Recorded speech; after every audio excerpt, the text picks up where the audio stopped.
and the alignment with global agendas. Probably they pursue other ideals. We also have different approaches. In studio with me are two gentlemen so far. We are hoping to be joined by a third gentleman. But the two in studio are Mr. Henry Muguzi, the Executive Director, Alliance for Finance Monitoring. And I also have Mr. Magezi Chirinju, a Communications Officer, Government Citizen Interaction Center. If all goes well and right, Stephen Allor, a Senior Economic Advisor attached to the British High Commission, will also be joining us for Ground Zero this day, where we are looking at, for the aspect of repeat, Uganda's economic trajectory. And at that, assessing Vision 2025-2030.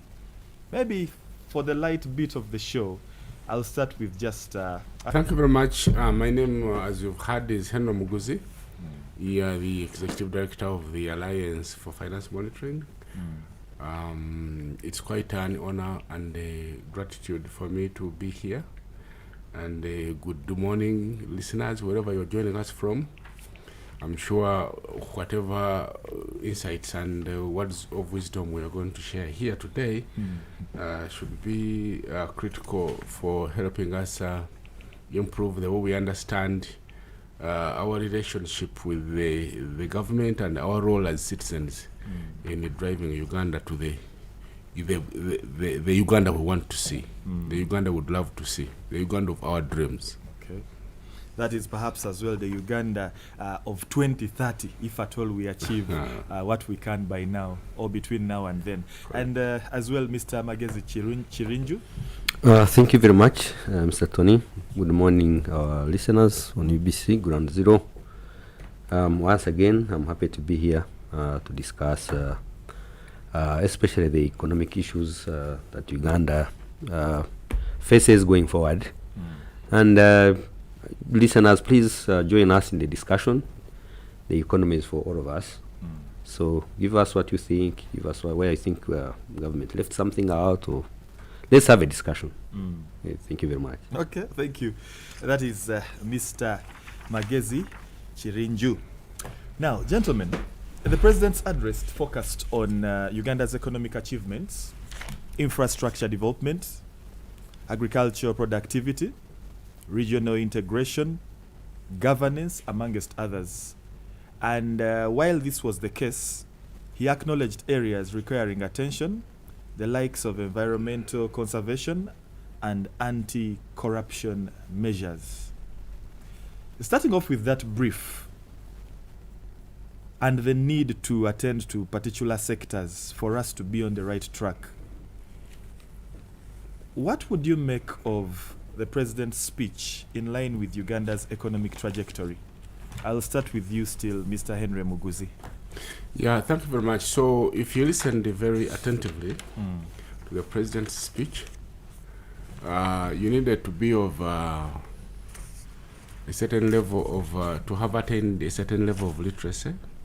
So for some of us who understand these matters, you would see that the President I was enjoying delivering his achievements because the achievements are there. Yes. The one thing I think we cannot deny is that now, as we speak, the infrastructure is there. Not the one we would have needed to have, but at least there is basic infrastructure that can, to use his word, catapult Uganda to the next level. Yeah, so in terms of the road networks, because you need roads, you have those. Maybe before roads, first and foremost, you need to be stable security. Because there's nothing that you can do if the people are not sure that they will be alive today, tomorrow, and in 5 years and 10 years in 10 years time. So security is there. The roads infrastructure is there. Roads are there. The electricity is there. It is still very expensive, but it is there. He's starting to favor industrialization, and this you can see he's driving it himself. Just before he came on the show, I was normally we compare the Uganda to Singapore, and people also want to compare Uganda to compare General Museveni to President Museveni to Lee Kuan Yew. Yeah. But the thing he's doing similar to what Lee Kuan Yew did, and for those listeners who don't know Lee Kuan Yew was the president, the first president of Singapore. By the time he came into office, Singapore was in tatters, just like Mr. Museveni found Uganda in tatters in 1986. He was in the presidency for 3 decades plus. In those 3 decades, he turned Singapore into a first world country. Today, Singapore's GDP, the average income of a Singaporean citizen is higher than the income of the citizen of America. But one thing he did, what Mr. Museveni is doing, is that he made sure there is infrastructure. He attracted the local foreign investors, and attached a lot of premium on industrialization.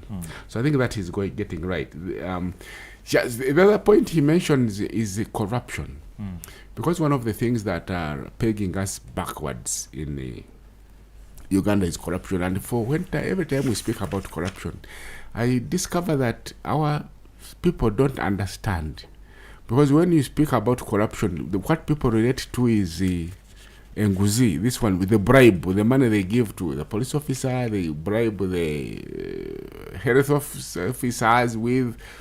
They think that is Nguzi, but this is theft. It goes beyond. The one that affects and impacts negatively on the economy is that which you can call thieving, because people sit and plan to loot and take it in trillions. So the president was talking about corruption, but I would see that his focus mostly is on URA, to ensure that you close the loopholes on URA so that we can increase the domestic revenue generation. We should be rising from 31.9 trillion to 37.2 trillion in the next financial year. But you see, the corruption that hurts this economy is corruption in the government institutions themselves, where you have technocrats that have mastered the art of budgeting for corruption. Then the money comes, then they share it amongst themselves, then they account for it and conceal and cover up each other very well. In the end, it is the ordinary Ugandan that suffers, because then you have no money to do the roads, no money to do the bridges, no money to pay the health workers, no money to buy medicine, no money to pay teachers, and no money to give extension services to the farmers. So that corruption, he promised to deliver the solution to corruption within the budget reading, which is coming next Thursday. Yeah, I think so, because you see, I want to tell you, my brother, that if President Museveni could do something about that corruption, I think this country has the potential. I liked it when he said Uganda now, if you look at the statistics, we've been the fastest growing country in the world. And you see, when we talk about this growth, a lot of our people in the grassroots remain skeptical, because we speak growth, they touch their pockets, they don't see growth. And so we need to tell the citizens that, you see, it's like when you are constructing a house, you start in the foundation. It has taken us very long, because there are too many things that were messed up. So you start in the foundation. So people who see you in the foundation, they don't see the building and so on. It is raining on them. They will not say, "Oh, what are you building? We don't have the roof yet." But once the roof gets there, then everybody will benefit. So I can just assure you that I think we are on track. My problem with this corruption is, Mr. Museveni, and I go back to what Lee Kuan Yew did. Because for him, he attracted competence. They call it meritocracy in the civil service. Merit.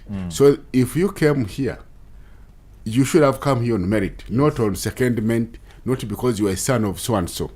But in Uganda, the recruitment policy and government institutions is that is not necessarily merit-based. That is the truth, has to be told. And that as well is not necessarily the approach, but for some pockets of failure, that is how it is. So the problem is when someone comes through not on merit, has not competed for the job, when they get there, they don't have the motivation to work and excel. But I think also, this will be the last point I'm making, I support football. So as a football fan, when you bring a manager, if you bring Guardiola to Man City, Yes. you must make sure that you give him the players that fit his philosophy. Because if he has players that fit his philosophy, then he can win. If you give him players that do not fit his philosophy, he cannot do magic. Now, the president has a problem. So there is the technocracy. These abakugu, these civil servants that are managing government institutions. At the highest level, the president says, this is the vision. This is where I want to go. The people that must connect the dots and make sure things happen are in public service. That public service needs people that have bought into the philosophy of the president. I don't think so. The public service you have in Uganda is public service that has people that have gotten there not on merit, and therefore they don't care. They don't have motivation to deliver, number one. Number two, many of them do not derive satisfaction in serving the public. They derive satisfaction in serving themselves, so they are selfish and they serve their stomachs. So they don't care whether my mother, we're down in Chanamukaka, does not have medicine to survive, because for as long as they have enough loot, they are able to drive a nice car, they are having their project houses in Chanja, and then life is good, their children are going to good schools. That is their standard. So players like those who cannot help Mr. Museveni's team win. So he needs now to go back, I think. I don't know whether he still has that time, to the drawing board and get the players that match his philosophy, so that we can get to the Pax Uganda of our dreams, the Uganda of 2030. Okay. Interesting. I don't know what Mr. Magezi Kirenju would have to say about that, but briefly, what did you make of the State of the Nation address in line with this, our discussion, Uganda's economic trajectory and assessing vision 2025 through to 2030? Thank you very much, and thank you, my colleague. First of all, this is the NDP4. I think they are. There are three done. This is the fourth. This is the fourth, and I think there are another three to go. So they are in phases of I think 5 years each. Yeah. This one, as the president outlined, is now where you enter.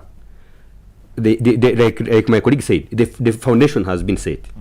You have the infrastructure, you have the educated people, you have the stabilized macro, and the macroeconomics have stabilized, where your inflation is controlled. You have a stable currency, so that those attract the investors. So they said the flying is now. It's like Uganda Cranes is back. I mean the Uganda Airlines is back. Airline, yes. So it's now flying time to London. You get it. So it was upbeat, and as he outlined, the peace is there as well. So it's now to industrialize, because now we produce a lot of milk, we produce a lot of maize, we produce we have now meat. I'm told now we even export meat to Middle East. I was wondering why the prices are up.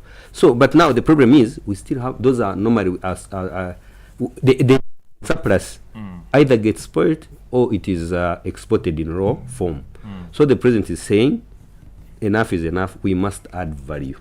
So he was in good mood. He was in upbeat mood, which is very encouraging.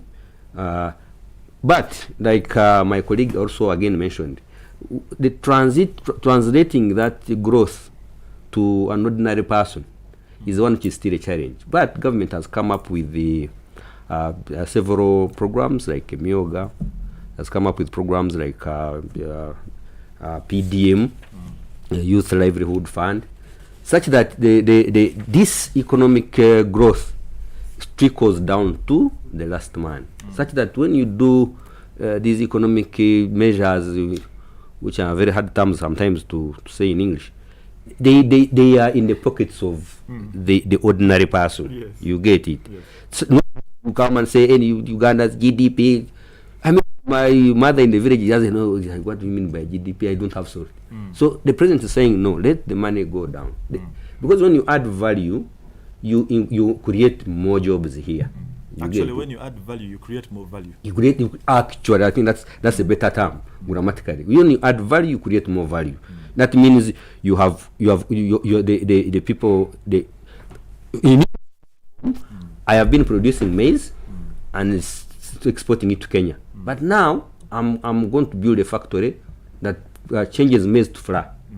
That factory cannot be operated by again yourself alone. That means you look for another two people. Now that flour must be packed. You create another person. So the whole chain ends up, Actually, in brief, the president made mention of how best we can create jobs by embracing industrialization and taking advantage of the population of the young men and women. And then, in fact, Uganda has some of the most resourceful human beings in terms of demographics. People who still have energy. You get it. Other countries like Japan are struggling because despite their development, the bigger population is again the older one. The elderly. The younger people are not there. Okay. You get it. However, I wanted to make say something small on where I find the challenge between when we normally compare Uganda to, say, Singapore and even Korea, South Korea. I saw that coming. So sometimes these countries, the development sometimes can come from like a few things, like for example your strategic location, or your strategic minerals, or your geopolitical something. Yes. For Singapore, it didn't support dictatorship, but they tolerated the dictatorship of Lee Kuan Yew. Luckily enough, he also ended up being a good dictator anyway. But also the British gave him, I think, enough money that even if he spoiled some, he would still develop. But I think he didn't spoil some, like my colleague said. Then South Korea, it was in the best interest, because South Korea was a dictatorship for a long time. It was in the best interest of the Americans or NATO for South Korea to become a model developed country such that they can shame North Korea. So it benefited from there. So, but when you have a small country like Uganda in the middle of a huge continent like Uganda, like Africa, yes, where these the people who have the money who have been finding us see the whole continent as useless. It's like the president normally says, we have got to develop from internal forces. Otherwise, external forces have proven over 100 years that they're not interested in our development.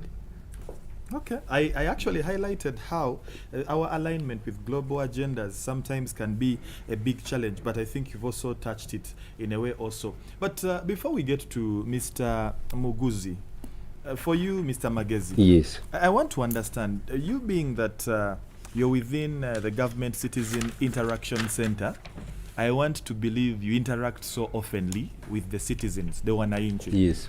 Now, from the previous 5 or so financial years, the IGG, that is the Inspector General of Government, has been revealing that a portion of the budgets is lost to corruption, which our brother Muguzi said is called budgeting for corruption.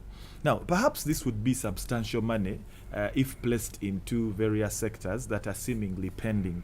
Yes. Now, how do you tell the citizens as a government citizen interaction officer this whole problem and how you're going about it? And do they believe you? How do they perceive you as a government citizen interaction officer? No, thank you very much for that very serious issue that we are raising, corruption. The figures show like 10 trillion lost every financial year. Approximately 10 trillion. That's the whole budget for maybe 2 ministries. But we highlight it, and the citizens understand. Actually, one of the reasons GCIC was set up was that if a budget is released, for example, let's say for a district, we inform the citizens of the district that this amount of money was budgeted for in your district for this work, and finance has that is at budgeting level. Yes. When finance releases it, we follow up and update them. Now it's up to citizens to see, okay, we know the money they budgeted for, we know that how much has been released. Okay, we know this project is supposed to take 4 months. After 4 months, is this what it was supposed to do. So want the citizens to get engaged. Yes. However, let me speak at the national level why we have a challenge with corruption up to now. Yes. Number one is that we are still a society of, we are still a bit of a tribal society. You get it? So when you get a person for corruption, his entire village, the whole clan comes to the leadership and it's like, our man, our son, he really is the only one who can drive a car in a village. You get it? And you know, as a leader, you be like, now, really, what do I do? The people who are supposed to help me fight corruption are the ones protecting the corrupt. Okay. You get it? Then number two, in today's world right now, as we speak here, because of technology, stealing money has also become sophisticated. So now our investigators have got to adjust to, you know, how to use forensics, because money moves in wires. So it is easy to arrest Magazi for money stolen, but it's another matter to go to court and prove it. You get it? So it becomes a challenge. But we have been discussing also with the police, and they are saying we are catching up with them, because we are also adjusting our investigation methods, such that when we put up a file, even a blind person can follow the money. Okay. So sometimes a blind person can as well see. Likely enough, the president has also said we are dropping this very matter in the coming budget. So meaning maybe he wants to add the investigators and the other corruption fighters maybe more funding, so that they have the tools to follow the money. Okay.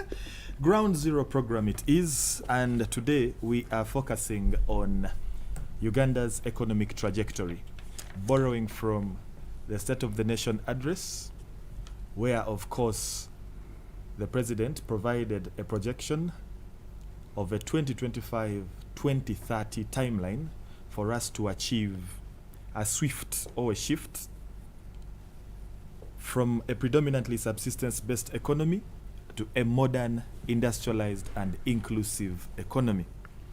To you, Mr. Henry Muguzi, the national budget will be read next week on Thursday, the 12th of June, 2025. But of course, as of now, we already have the skeleton of that budget. I wonder, do we prioritize enough? Do we fund in accordance to our goals, such as the case we are looking at, Vision 2025-2030? Have we funded in that accordance to achieve such a vision?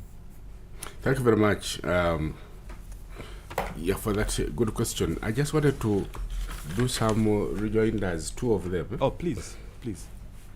So earlier on, I spoke about a coach of a football team having good players. One of those nice players has to be also citizens.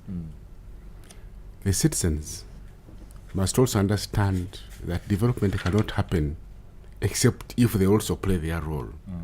Your role as a citizen is not to sit there and receive development. There are things you must do to first of all develop yourself in order for that development to happen. In a situation where you are sent money, PDF money, and you just eat it, like many of you did. I come from Masaka, and I work in many of those Masaka districts. In Ruengo, I will not mention the village. You know yourselves. You received this money and ate it. Before the money came, you even had a meeting and said, let's receive it and eat it. You received it and ate it. If you did that, then you are one of the saboteurs of President Museveni's development. The other one is the location of Uganda. You see, Uganda is located in Central Africa. We connect east to west. So if Uganda developed, it can actually easily become the go-to place, because we are able to sell things to Congo, to Central African Republic, to South Sudan, through to Khartoum. Then we have East Africa, but we can also sell to the likes of Malawi, Rwanda, Burundi, and so on. So we also have a good strategic location. And I liked it when President Museveni says he's focusing on industrialization, modern industrialization. And one of the things he's doing is to attract Chinese And he goes around also Malaysians, and also now he's attracting also the Arabs. Come here and set up factories. And he's saying, no longer are we going to export. And I need Ugandans to understand this. He says, no longer are we going to export unprocessed raw materials, unprocessed minerals. Because, by the way, and it should be understood that no country in this world has ever developed by growing plants. Countries develop by industrializing. This is what Mr. Museveni is doing. But for that to happen, the citizens must play their role. So just to be the questions, a question earlier on, are we prioritizing enough? I think we are. In terms of the allocations, I think we can do better. I think I know that we need to be stable, but I think we need to be stable, and therefore it's important to finance defense and security. But I think the money we are the too much money we are spending, the money we are spending there is too much at a time when you are not in war. I'm not saying we shouldn't, we must spend. We need to cut budgets there. We need to cut the expenditure we are making on soft things such as workshops, so that the money we are prioritizing on putting on workshops and the international travels can come down and to help to fund other things. I was checking how much money we are spending in agriculture. I think the budget allocation to agriculture needs to be moved from about 700 billion to a trillion. So or around 2 trillion there, because that's what where most of the people are working. But just for the people to understand that it's important that even this joblessness we're talking about, the education we receive where someone graduates and think that their orientation is to look for jobs, and they think they will go somewhere, present a CV, and then they will be told, sit here, do that work. I think we need to redo and reorient our basically mindset change. Yeah, absolutely. The mindset, so that when you come from school, you can know that I can actually work also in an industry, and that I can work in a factory. And when I work in a factory, I can acquire skills. And later on, after I have acquired skills and some money, then I can use my academic background to do something else. So I think the socialization has to change. But I would want to see that we are investing quite a substantive amount of money on infrastructure, roads. We need to work on the train. We should have a train system that works. I like it, by the way, that we have spent money on creation of new cities and the other towns, because no country has ever developed when people are living in the villages. We have created the new cities, new urban centers. Urbanization is one of the indicators of development. So we are on track. If you don't see this development tomorrow, just to know that it also doesn't happen just like this. We need to go some years, but we need to put more money on infrastructure, on roads, on the train. We need to put more money allocation on bringing down the prices of internet, because this is where the young people are going to do their innovations from. This is where internet is going to be a very good driver of marketing, of selling, it should be that backbone is important. We need to spend more money on what is it called? On providing affordable electricity, or subsidized, so that as many people out there, no country has ever developed when people are cooking on firewood and on masiga, 3 stones and putting there. You cannot develop like this. But most importantly, I think public awareness. We need to dedicate a substantive chunk of money, of the budget, in public awareness. My colleagues works in the government Center for Citizen Interaction. Initiatives like these have to happen. We have public libraries all over the place. These have to transform from just providing books to becoming drivers of community mindset change. we need to think differently and put money there so that when the mindset has changed, then the people are able to work on themselves so that each one wakes up every day, goes to work. A situation where you go to the village and people are the young people are playing, what is it called, the Rudo, then others are playing pool table in those small urban centers at 8 o'clock, 9 o'clock, 10 o'clock, a time when they should be working. There should be a system that makes sure that doesn't happen. Those bars that open at 10 in the morning, they should not be allowed to operate because they're intoxicating the minds of our people. We need to make sure that those that must be in school are in school, those must be working at working, but most importantly, the mind is set. So the leaders, there must be a system that follows up on the leaders. If you are a leader at LOC 1, you are not just voted into leadership to just occupy that position. One of the roles you must do is to help the president to transform the minds of the people you are leading so that everyone can be in line and everybody can pull in the same direction and work on themselves. In Uganda, there is something they call Rwerwa Munyindo or Rwejaweka. This is what they call poverty. So you don't expect that you will sit there and the government sends you money. And because you have gone and voted, then, President, give us money. The other time he was saying, stop begging me for money, by the way. Because however much I give you, you will not improve yourself until you have worked on yourself. Yes. Jesus said, do not give them fish. Teach them how to fish. But how can you teach someone how to fish when that someone is not interested in learning how to fish? So let us change our mindset and have interest in learning to improve on our incomes. Let us not have this mentality where everything you put in your pocket, you must eat, drink.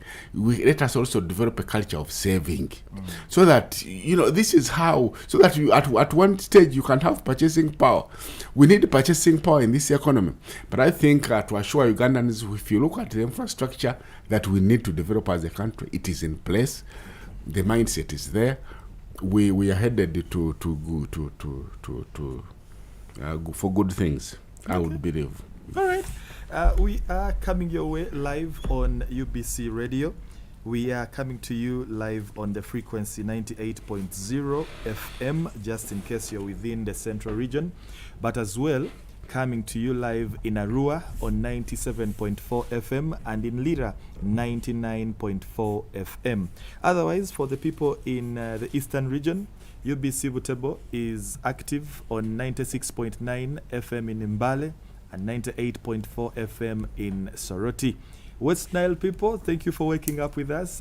98 FM it is that you're catching us. While it's as well for the greater part of the nation, you can follow us live on Magic 100 FM. Just as it sounds, 100 FM is the frequency. We are tackling Uganda's economic trajectory and borrowing from the State of the Nation address with assessment of Vision 2025-2030 taking center stage. Now, as Mr. Muguzi was speaking, he made mention of the private life, that is the bars and other people that wake up to play, to have fun, to lounge and things of the sort.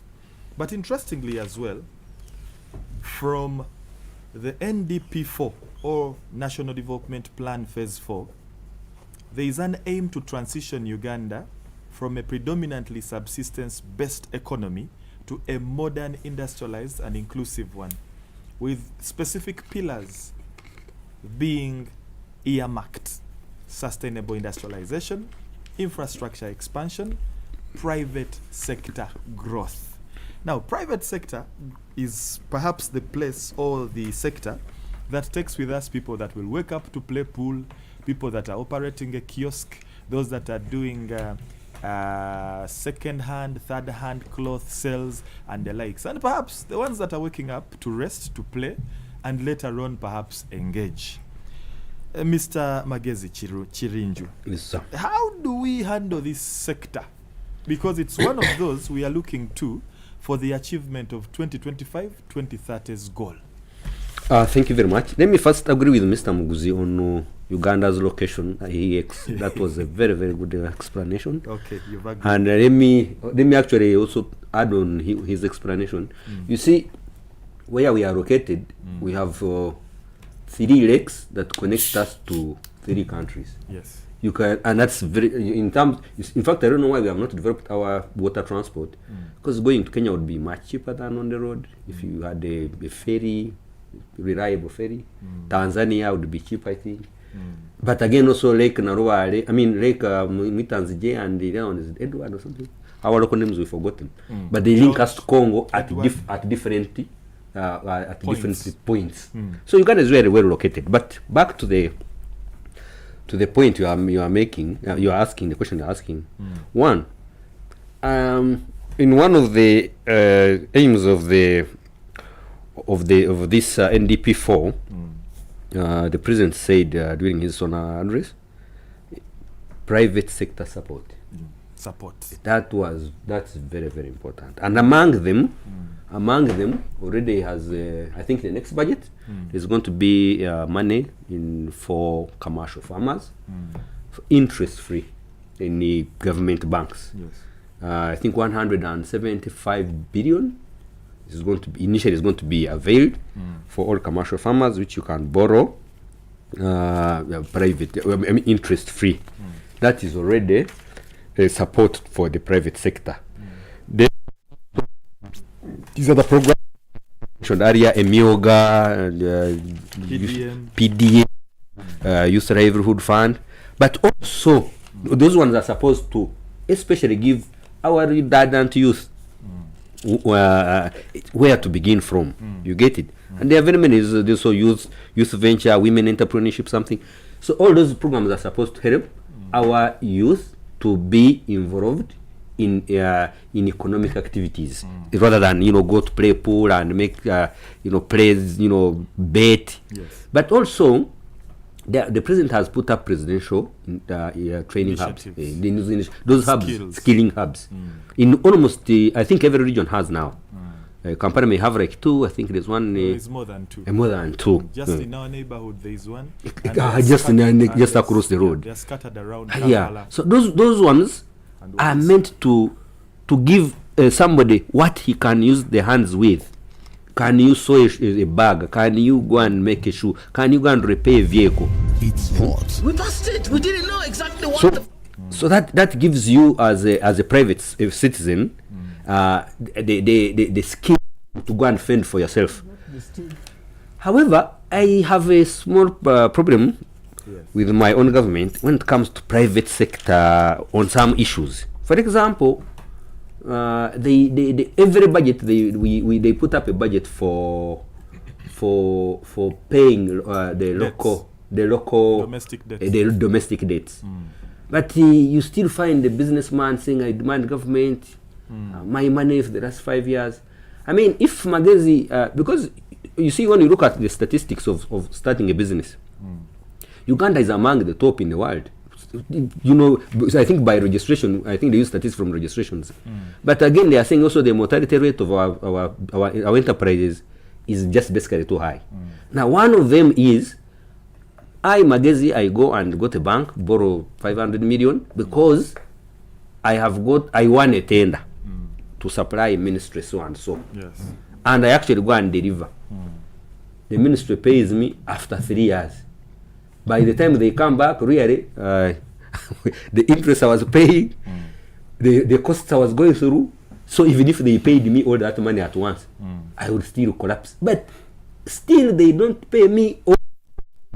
So basically, by the 7th year, I'm in the village digging because I've been run down by the same government that's supposed to help me get hold. So I think we should adopt the Chinese version. Okay.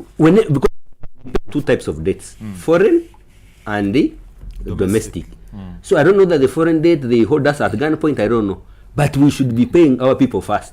For me, that's my view personally. In fact, when we met the people from National Planning Authority, we gave them that. We said, look, let us pay our people first. But they told us good news that actually government going forward wants to start minding domestic debt first, or at least at priority level, because they also realize they are collapsing. Because our middle class would have maybe been bigger if government was pumping back the money to the citizens who have supplied them, who they do business with.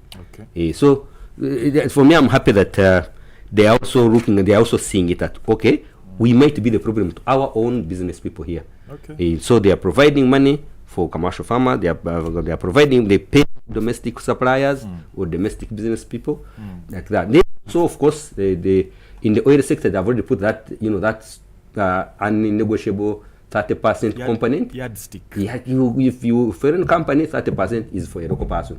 Whether you like it, you can pack your bags and go back. That is very, very good. It also helps the local person. Oh, yeah. So government is really minding its citizens. Okay.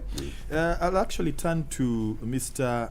Muguzi, but just to let us know, a communication coming in from Mr. Stephen Allor, who was meant to be with us today, a senior economic advisor from the British High Commission, is that he actually got a fever, a serious fever in the night. And as I speak, he's actually headed to a medical facility. Yes, for a checkup and perhaps as well a remedy.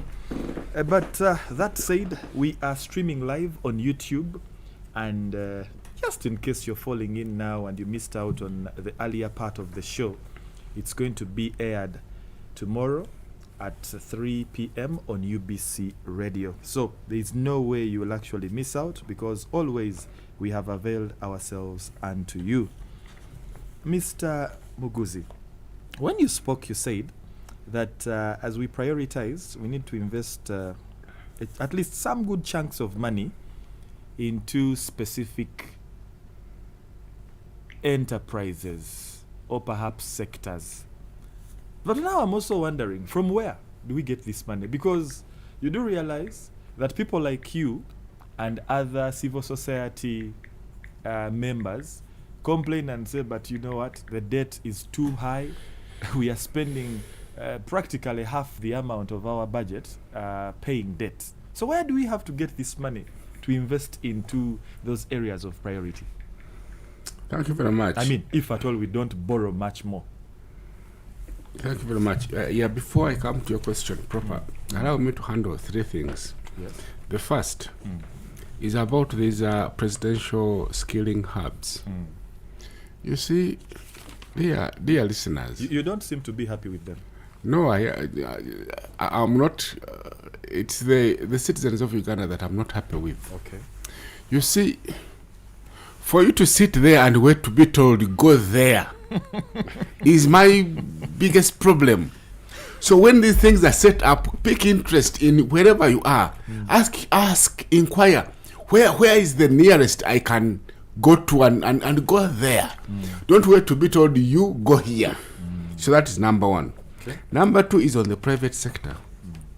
You see, I do a lot of research, and one of the things I discovered was that the private sector in Uganda also needs to be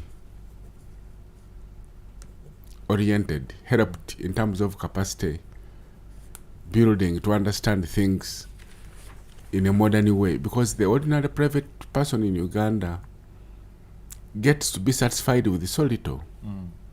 So if they did one deal, and they made a kill, and then they will spend the next years enjoying what they have killed, which is why you cannot see household names of Ugandan rich men that have lived beyond generations. They always collapse. So the private sector needs to be helped. But along with the private sector, allow me to bring in the issue of alignment of Uganda, or of relevant government institutions. One of them is URA. I have a very big issue with URA and the way they relate with the private sector. I have interacted severally with the members of Uganda Small Scale Industries Association. Yes. Many of these men and women, are trying to do some processing of agricultural products and bring them onto the market. But you will find that many of them have not registered their businesses. The reason they have not registered is the moment they register the business, then they are automatically forced to have a TIN number. The moment they have a TIN number, URA expects them to start paying tax right away. Day one. And you know, URA, if URA comes to your premises and finds you've been manufacturing and you've not paid tax, and you are just a small scale industry, the one thing they will do is to confiscate and close you up. I have many of those members, proprietors of small scale industries, that some of them have died of heart attack. URA sends them very threatening messages. How I wish that URA can also understand that when a business is started, it goes through growth. A baby is born, they go through growth. How about if when a company is created, even when they have acquired or obtained a TIN number, how about if you give them a period of grace to grow and become a taxpayer, maybe 5 years, so that this business can start up and stand and be able to pay tax. But because of URA, many of them are operating underhand and underground, and you cannot grow an economy like this. So I think URA must align. There's a man in I'll give you an example. I think it was Sewalam in Namasuba, who had set up a factory that was tailoring and producing trousers and I think and shirts. Instead of going to import them from China, they were doing them here. Yes. The mistake he did was not to pay URA. So when URA descended on him, they confiscated everything of his and so the guy stopped, but he was employing about 300 Ugandans. Wow. Now, so I asked URA, why did you do this? Do you understand that it is possible that this man is not paying just because he's not sensitized about how to pay? First of all, even your systems are not friendly. How about if instead of closing him up, you helped educate him about how to pay tax? Then you work with him to learn to pay tax instead of using punitive means all the time. So I think URA should align. That's the other thing I wanted to say. But now let me go now to your point proper. Where should the money come from? You see, it is in order to borrow. For as long as the money you are borrowing is being put to good use. If you are borrowing to, for example, at the level of the ordinary Ugandan, a day-to-day person, if you are borrowing to set up a shop, it's very important that you understand, first of all, that all the money you have borrowed, you use it for the shop. You don't say, oh, I have borrowed money, now the money has come, but you see I have not eaten meat for 1 year. Let me first use some to buy meat, then I need the other shoe, then I need to marry this woman. So I think if we get this money and not lose it to corruption, because I want to tell you what is happening today in Uganda.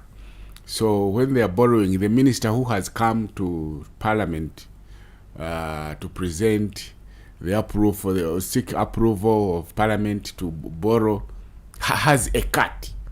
You understand? So even money cut, they have already apportioned it. This is your cut. If they approve it, 10%.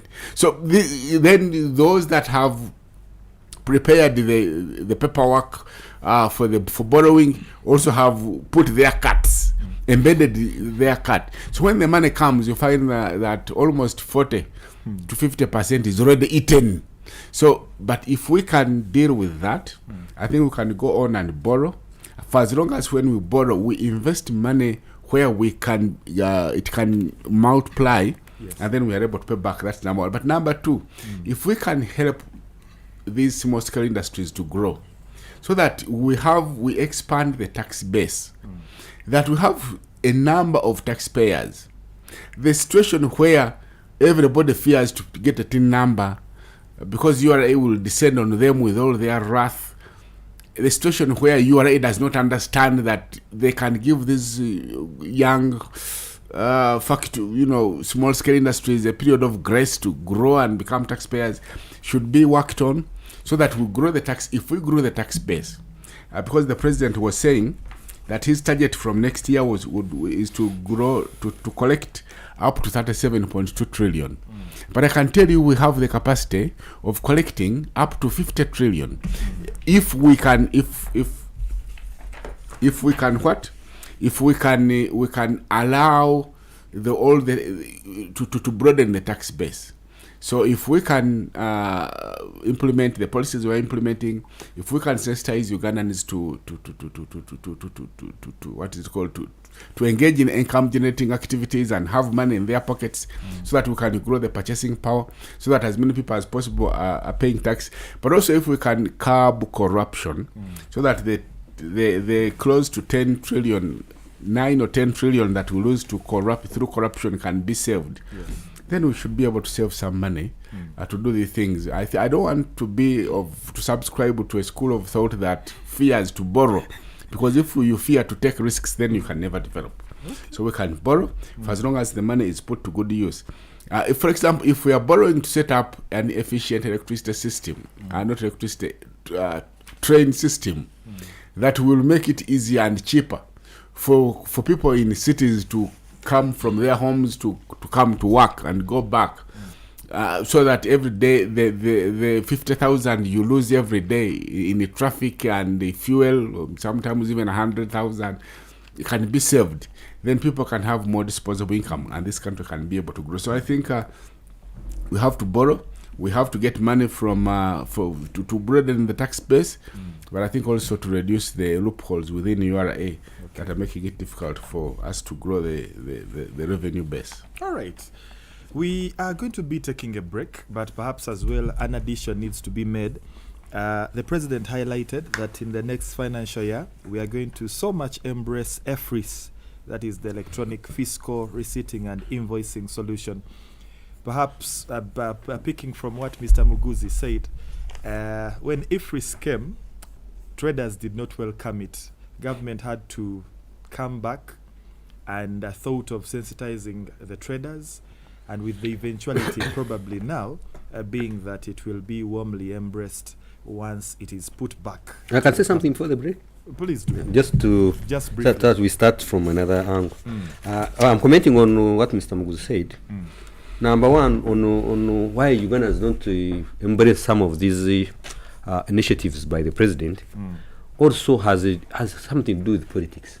You know, one of the principles of NRM is patriotism. I believe every political party should have patriotism as its first. Why somebody says, don't go that way, that is President Museveni's things.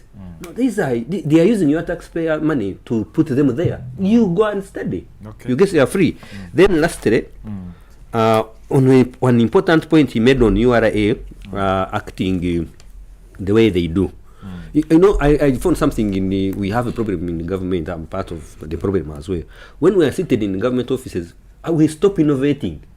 We think innovation is for private sector only. I'll actually beg that you maintain that connection with your microphone. Okay. It seems to give me better feed. Okay. So we should be innovative. If you find an industry like he mentioned where they shut it down, employing 300 people, what you do, you as you are put the staff there for the next 6 months. Correct. So that he works with them. Probably he can even put an accountant there. He can find out that actually they are not making any money. So they realize that no, these guys are not paying tax because they are not making any money at all. That staff can help them adjust and even show them how to make money and then pay. If they are arrears, even helps them pay them over a period of time rather than shutting them down. Wow.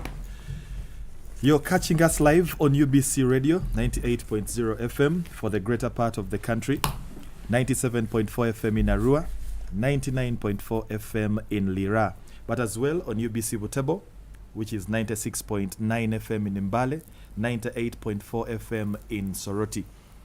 UBC West Nile is also coming to you live with this particular broadcast, 98.0 FM it is, and we also have 100.0 FM, that is Magic. Available all to you in whichever part of the country you are listening in to Ground Zero program. We're taking a short break, and upon return, we'll be making conclusive input onto this one, but as well bringing on your engagement or bringing you on as a listening person to be a part of that we shall have reached back into that time. Short break it is. We return thereafter. It's hot. We busted. We didn't know exactly what the problem was on the ground. There is no pretending about the effect of this thing. There's no pretending about it. Nobody should. It's a problem. It's balanced. This is not the stage at which you start planning to tax a commodity like coffee, especially from down there. It's intellectually engaging. The Constitution provides that the land must be registered under the customer tenure system, which is one of those that's recognized by the Constitution. Ground Zero Season 2, live and syndicated on your public and national broadcaster, UBC, inspiring Uganda.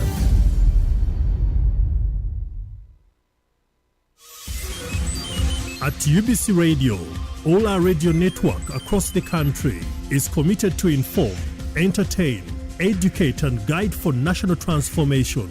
On radio, UBC should set its own example. Leka bano abatafa ku bantu baffe bagumaza ndowooza muganda kito kugumaza to divert people. Let our own UBC bring programs to educate the people so that abagala kugumaza babeereyo bagumaza naye naffe they can advise, guide. And people in time will judge the one who is their friend and who is just using them. Tune into UBC Radios for credible socio-economic programs. UBC, inspiring Uganda.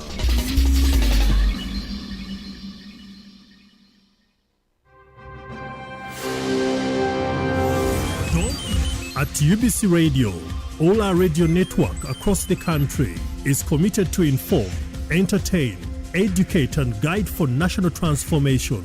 On radio, UBC should set its own example. Leka bano abatafa ku bantu baffe bagumaza ndowooza muganda kito kugumaza to divert people. Let our own UBC bring programs to educate the people so that abagala kugumaza babeereyo bagumaza naye naffe they can advise, guide. And people in time will judge the one who is their friend and who is just using them. Tune into UBC Radios for credible socio-economic programs. UBC, inspiring Uganda. Welcome back. Ground Zero Season 2 continues.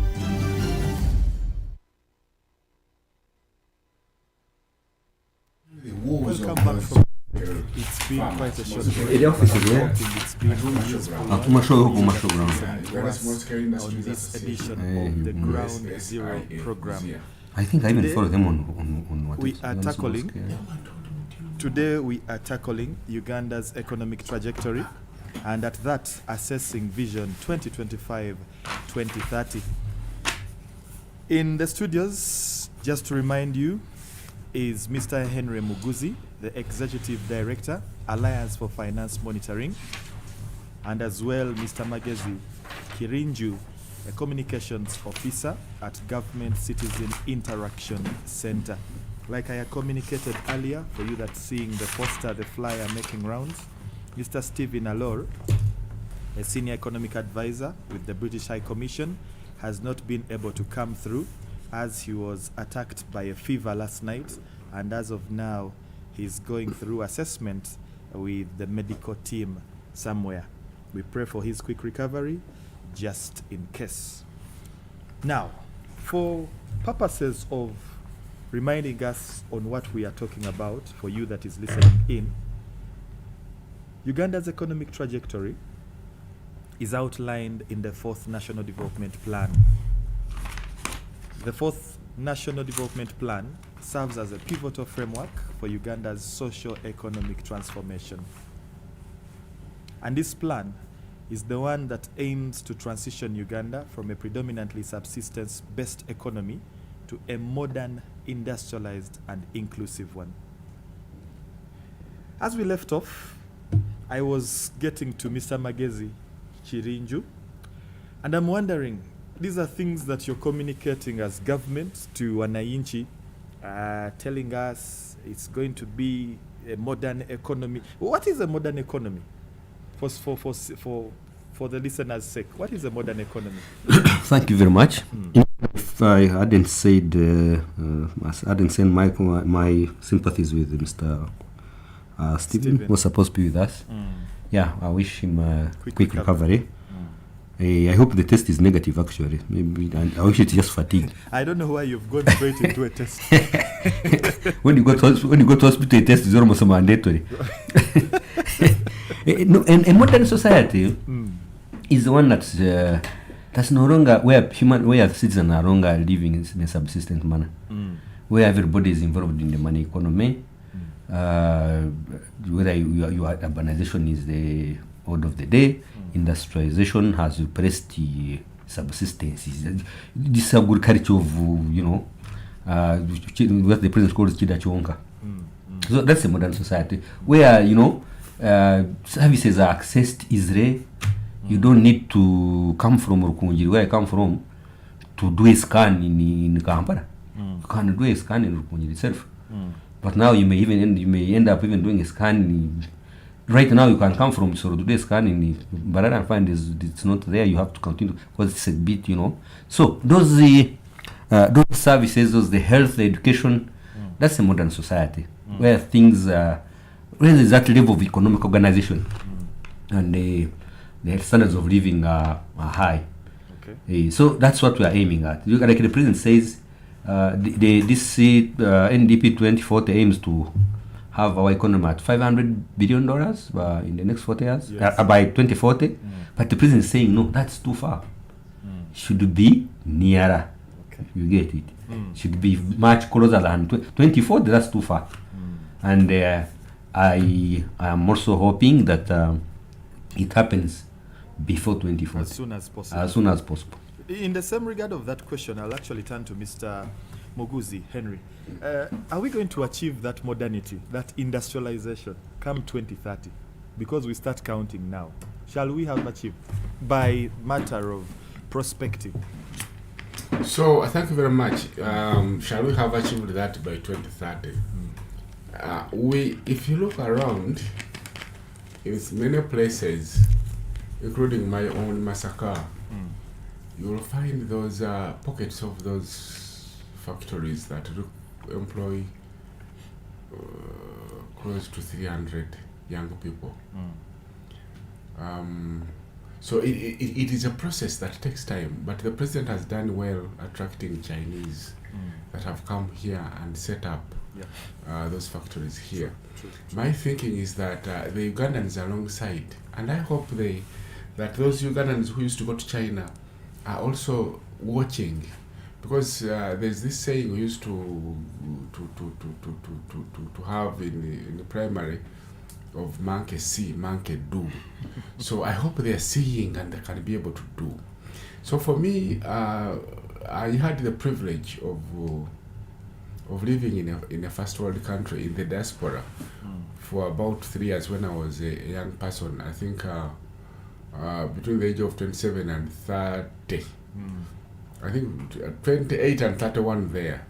I used to live in the diaspora. But one thing I saw, I was living in Japan, one thing I saw is that the reason Japan was so developed is that on every village you'll find those small scale industries.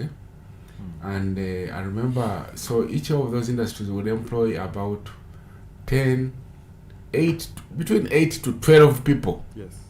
But you see, on the village, there will be like 10 of them.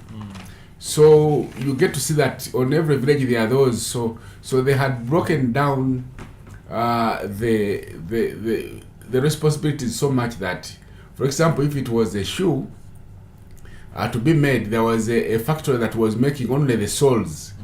And then we would submit that to another factory that now assembles, blah, blah, blah, blah.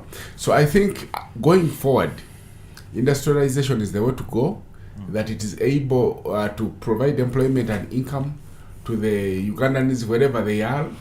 All we have to do now as a country is to make sure that there is a steady supply of electricity in as many parts of the country, that even if you set up the factory or the industry at Kapelebyong, you will find there electricity. That electricity shall be affordable for you to make profit, but that there is also a road network that will help you to transport raw materials but also the finished products. If that is in place, then industrialization can be achieved 2030, between now and 2030. So 2030 is very close. So this is 2025. So we have 5 years. These things take time. I think we need for us to see real. Actually, 4.5. 4.5. So it is not realistic. Calendar count. It is not realistic because even setting up only could take you between 2 to 3 years before you start processing. But I can see we're on track. Okay. If we can encourage as many Ugandans, I remember when the president was trying to convince the Ugandans that used to export from China, and many of them were not seeing his point, because the point is that, look, we are in a very disadvantaged position as a country, because when we go out there to do business, we must use dollars, but we don't print them. Another country prints them. We must use euros. We don't print them. So for us to get euros, we must first of all sell something. So we have sold something and obtained our euros, and then you get all of those euros and dollars. You've taken them to import something from China or from Malaysia or India. You've left all the monies there. How about if instead of importing, then you set up something here? First of all, it is more sustainable. You'll also, avoid the pressure of looking for dollars and the imbalances in foreign exchange. So I think the traders, the businessmen in Uganda have to be encouraged. I like this fund, the fund that the president has set up, the interest-free credit facility. I like the fact that the president is capitalizing the Uganda Development Bank to provide the credit facilities. But I also like it that the government is coming back and taking up the Chinese model of setting up government-owned companies to do work. I like it that in the Ministry of Works, they are setting up a department that can be providing roads, that can be working on roads. I like it that it's that department that I'm told that has been fixing the potholes on that Gaya's Karaji road. I like it that, so you get to see that the government is coming back to do business. When I was in Europe, by the way, I returned last night from Europe. Wow. But I also saw that there are also things that they had once privatized that they are now buying back. Yes. So that the state has a hand in them. And this is what the president is doing. So I think what we have to do is to, away from the politics. I know the issues of politics and we're getting into a season, but whether you are in opposition, whether you are in government, let us understand that we have to all work together to get this country to where we want it to be. That leadership can not only be leadership on where to vote, how to vote, it also has to be leadership on how will people get income. Those voters of yours need to have money in their pockets. So the things we should work on. There should be partisan, they call them non-partisan positions. For example, one of the problems we are having, and this one thing the president never talked about, and I did not feel good, because you see, we have challenges with the health service delivery. Today, we have a lot of incommunicable diseases that end our relatives into intensive care unit.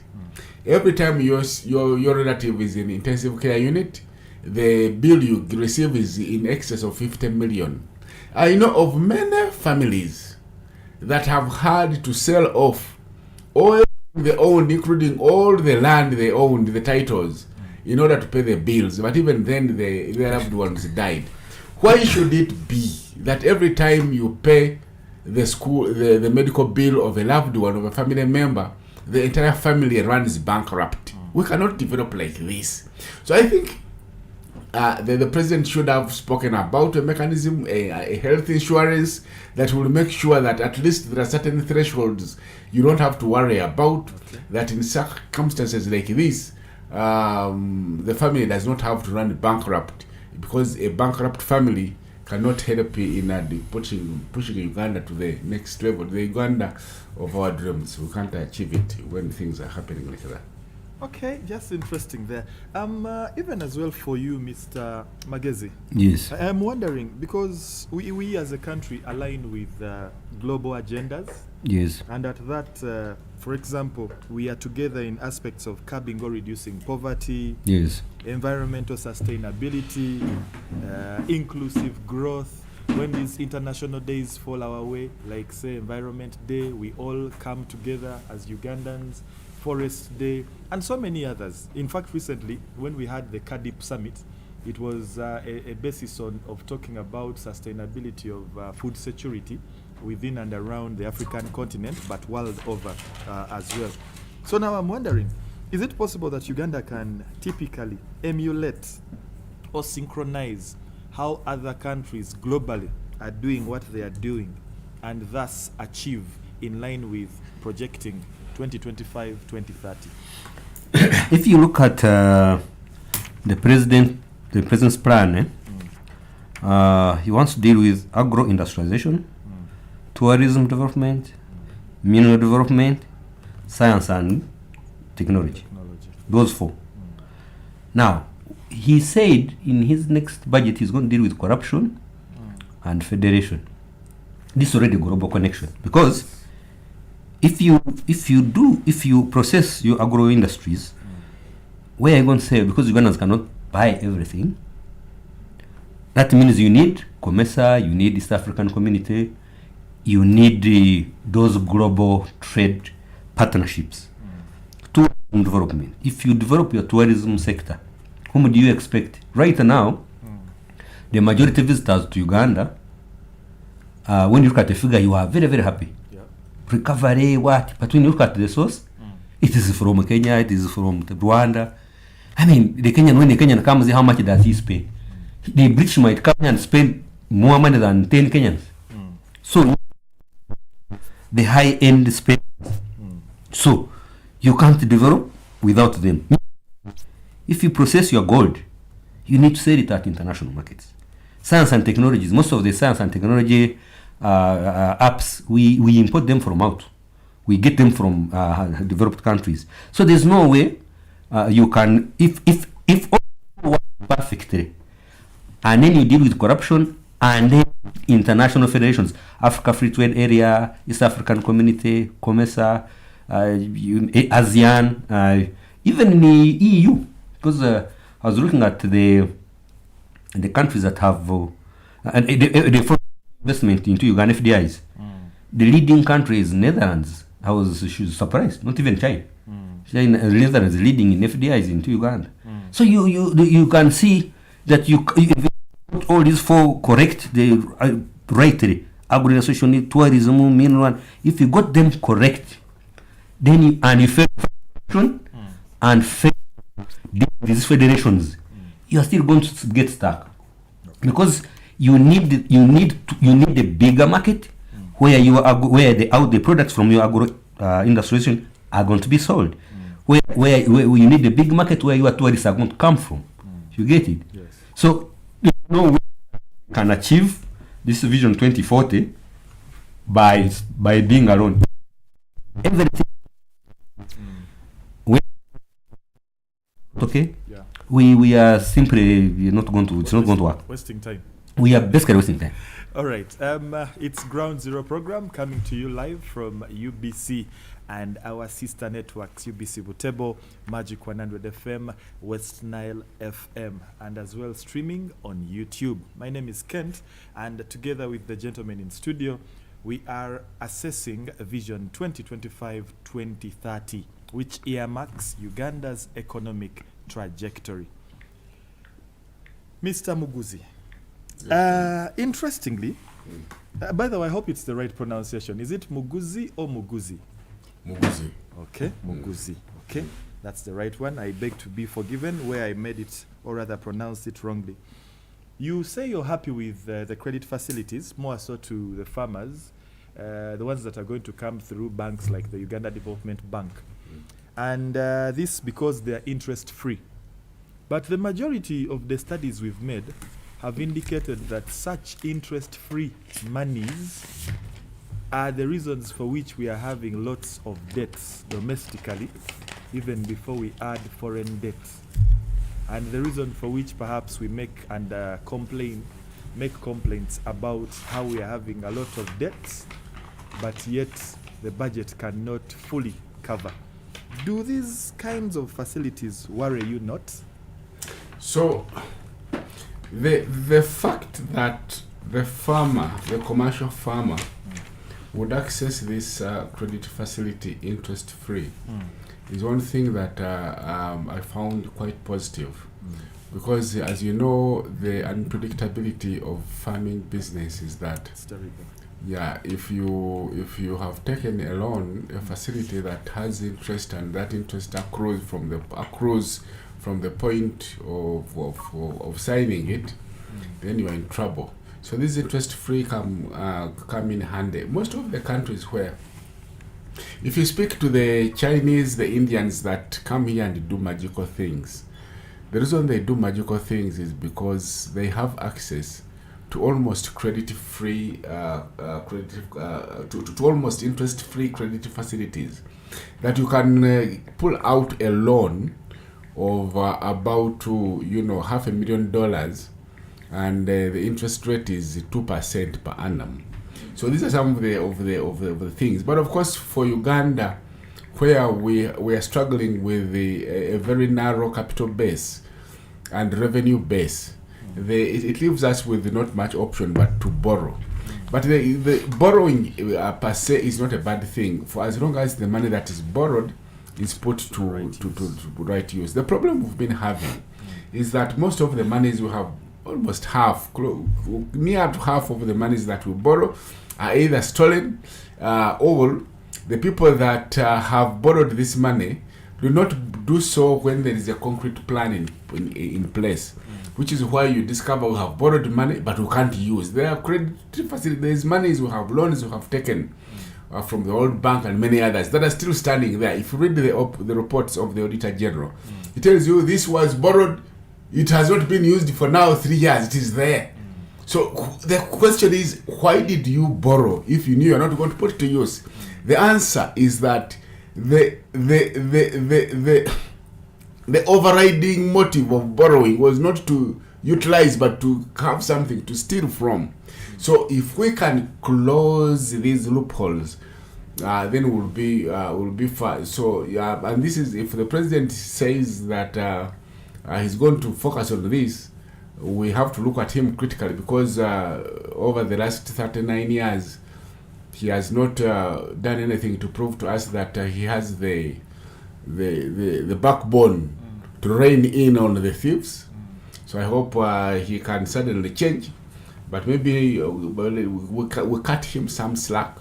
So we will continue to borrow, because borrowing is not bad, but for as long as we can make sure that we have put that money to use. And also there should be some punitive action. So why is it, you see now, again I go back to the player thing. Ministers are also players. So if you are a minister, you sit in cabinet, and the man has laid on the table his plans of 30 years, 20 years, 10 years, and he tells you this financial, this where we are focusing, the next 5 years I want to do this. Why then would you allow yourself to be used to get a loan that you know will not be put to use? And the loan stands there and you continue holding your position. I think we need to see more punitive action. The president also has to come up with a stick to punish some of these ministers that superintend of this. Like, for example, he now, these days, one of the things that he speaks on regularly is his wonder of how a whole country, Uganda, would be buying fuel from middlemen. Now, because now, which is why UNOC has come and taken over the monopoly of making sure that they are buying oil from the right sources. But those men and women that made sure that we are doing the wrong thing for the longest of time, what punishment have they, what sanctions have they gotten? So I think the sanction scheme has to, the president also has to review his sanction scheme, so that those that do things that are anti government or things that do not support the progress of Uganda should actually be punished. Okay. And perhaps the final interaction we shall make before we open our discussion to the listening family is coming your way, Mr. Magezi Chirinjo. Perhaps when we pay road tolls, we are gaining more monies to pay debt. When we pay taxes, we are fulfilling an obligation to pay debt. But I wonder from you, how best can we pay debt? Because still, the budget that will be read on Thursday will have at least 49% of it directed towards clearing debt. How best should we pay debt? First of all, like Mr. Muguza had said earlier, borrowing is not a bad idea. Borrowing, as long as you put the money to good use. Normally, for example, if you borrowed money to make a road, say to the oil region, and you utilized it very well, the value from that road should be done to pay debt as well. Should makes pay debt. You get it? Yeah. But if you mess up the road, then you put money somewhere else. You get it? So I think it all comes back to, if you utilize the money borrowed well, it's just what you pay back.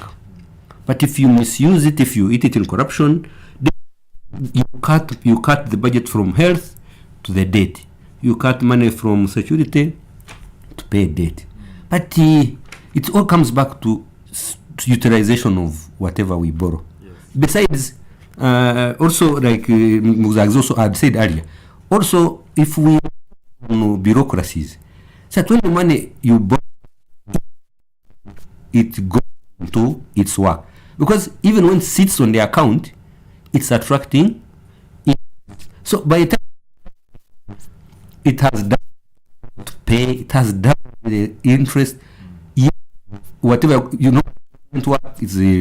it's just for it's infrastructure type. And infrastructure will not return anything. But it just gives a platform for others to use profitably. You get it? So if you put a fence between here and Mombasa, then you have exporter use. Now the money, the taxes you collect from those people exporting, becomes what you used to pay debt. So you're not putting already resources to pay debt. You are putting the revenue to pay debt. Normally, our problems are we either utilize our budgets to cover our area borrowed money. So utilize the resources very well. You pay because your airport is there standard. They play or the cargo that was landing in the airports. They said, you know what, you better land. They use smaller aircraft to land on those ramshackled airports. You know, there's hardened Russian Antonovs which can land anyway. So you expect eliminate corruption. You will find you have excess money to pay debt, reducing on the budget of your departments. I just wanted to make some small comment on. It has to be brief because very brief. Very brief. The department is also like a child, especially what Mr. Muguza was saying. When a child is at and you just also do. That's what you got. The 6 up to. We are. But people they drive so at honestly. Okay. So it's this our minister, our bureaucrat, so he's right. We enter adulthood. All right, interesting. We're going to get into the phone session because we want to have your inclusion as a listener. You'll be calling us on 0776 511 426. That's the studio line. And that interaction gets underway in just a little bit. We return briefly. Election is the voice of the people, through which we express our aspirations, choices, decisions, hopes and dreams for a better Uganda. It is the equalizer where every citizen, regardless of social, economic, political background or status, possesses the same weight in shaping the course of our country. Use your right. Exert your power by participating in all stages of the general public elections to get the leader you deserve. UBC, inspiring Uganda. Welcome back. Ground Zero Season 2 continues. Indeed, Ground Zero continues, and at this particular juncture, we do welcome your inclusion, your interaction with us here in the studios of UBC Radio. Remember, you can reach us on 0776 511 426. We have been looking at Uganda's economic trajectory and foresighting Vision 2025-2030. Remember, the President addressed the nation in the State of the Nation address, earmarking economic achievements, infrastructure development, agricultural productivity, regional integration, you could call it federation, and governance, but also acknowledging areas that require attention, the likes of environmental conservation and anti-corruption measures, for which corruption in particular was earmarked to be pinpointed come the day of the reading of the budget, which will be the 12th of June next week on Thursday, this particular year, 2025. Like I said, the phone line is 0776 511 426. Now, as those phone calls come through, a message earlier came. I think it came on a light note, but interesting it was. Someone said earlier that Ludo was made official by the National Council of Sports. So when one of your guests highlighted it as a leisure or lousy kind of activity, that could have been wrong. That is Maurice Cooper, somewhere in Chireka. Okay, thank you so much. Yeah, by the way, leisure activities sometimes are taken for maybe non-active activities, because it's expected or suspected those involved in them are the ones that are not having any work, any job or anything. But anyway, tell us your name, please, and go ahead and submit. Ground Zero program. Oh, did we lose you? All right, sorry about that. We lost you. 0776 511 426. Indeed, when you call us, please get straight to letting us know your name, where you're calling in from, and go ahead to make that submission or whatever it might be, the reason for which you will have called in. Looking at another bit of input that came my way a little while earlier, someone said that the plans to use the oil revenues to fund infrastructure and social services should include, amongst others, all sectors and not just building government primary schools, as highlighted by the president. This person opted not to leave the name, but shared that and said it has to be a broader plan, not only for the schools. Ground Zero program, talk to us. Hello, good morning. Good morning. Good morning to you, sir. I'm Moses from Bugiri district. Yes, Moses, you're welcome. I'm so much very happy about the gentleman as I've been talking about the president and what has been saying.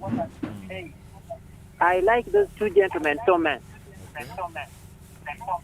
The points that stick to it is very, very important. These people, they get money, they borrow money, and then they misuse money. So I say, let the president take the right proportion. Thank you so much. You're Welcome, Mr. Moses. That is a caller from all the way Bujiri. Ground Zero program, it is covering you all through from whichever part of the country you are. Ground Zero, you're welcome.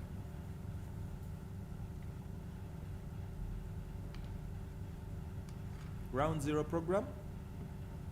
We lost that one as well. Ground Zero. Hello, UBC. This is Adroma H. Charles. Adroma H. Charles, you're welcome, Sebo. Okay, you have been talking about the speeches the other time His Excellency has given to the nation. So I would like to thank His Excellency, the President of the Republic of Uganda, to give us peace. For giving us peace. Peace only. Without peace, these programs could not come in position. The give it of a leader in a country or at your home or at any home is peace. Are you getting me very well? Yes, indeed. It's only the peace. The time when he came on the power, the whole country was not good. For us to travel from Arua, Kampala, even those people from here to from Kampala to travel to Arua was not even, it's actually across the country. There was no any other travel journey which is the lack of today. Because of peace, people are now moving across the country, out the country. The first thing is the peace. Without the peace, those maybe I was talking about agriculture, security, minerals, and CIT could not be. But I thank him very much. But what will actually Uganda has grown? Because I was born in 1958, I experienced it clearly that Uganda has developed. Okay. So, I don't can really. What kills us is only corruption. Corruption.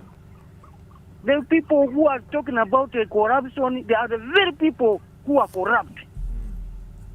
They are saying, let us stop corruption, let us stop corruption, corruption. Even this, if we talk about the oil, the questions of oil, there is one in Kaikaiso, there is Bogoma, there is Sibagoro, there is Tona, where that time the pass of when they pass the pipelines, some people got money.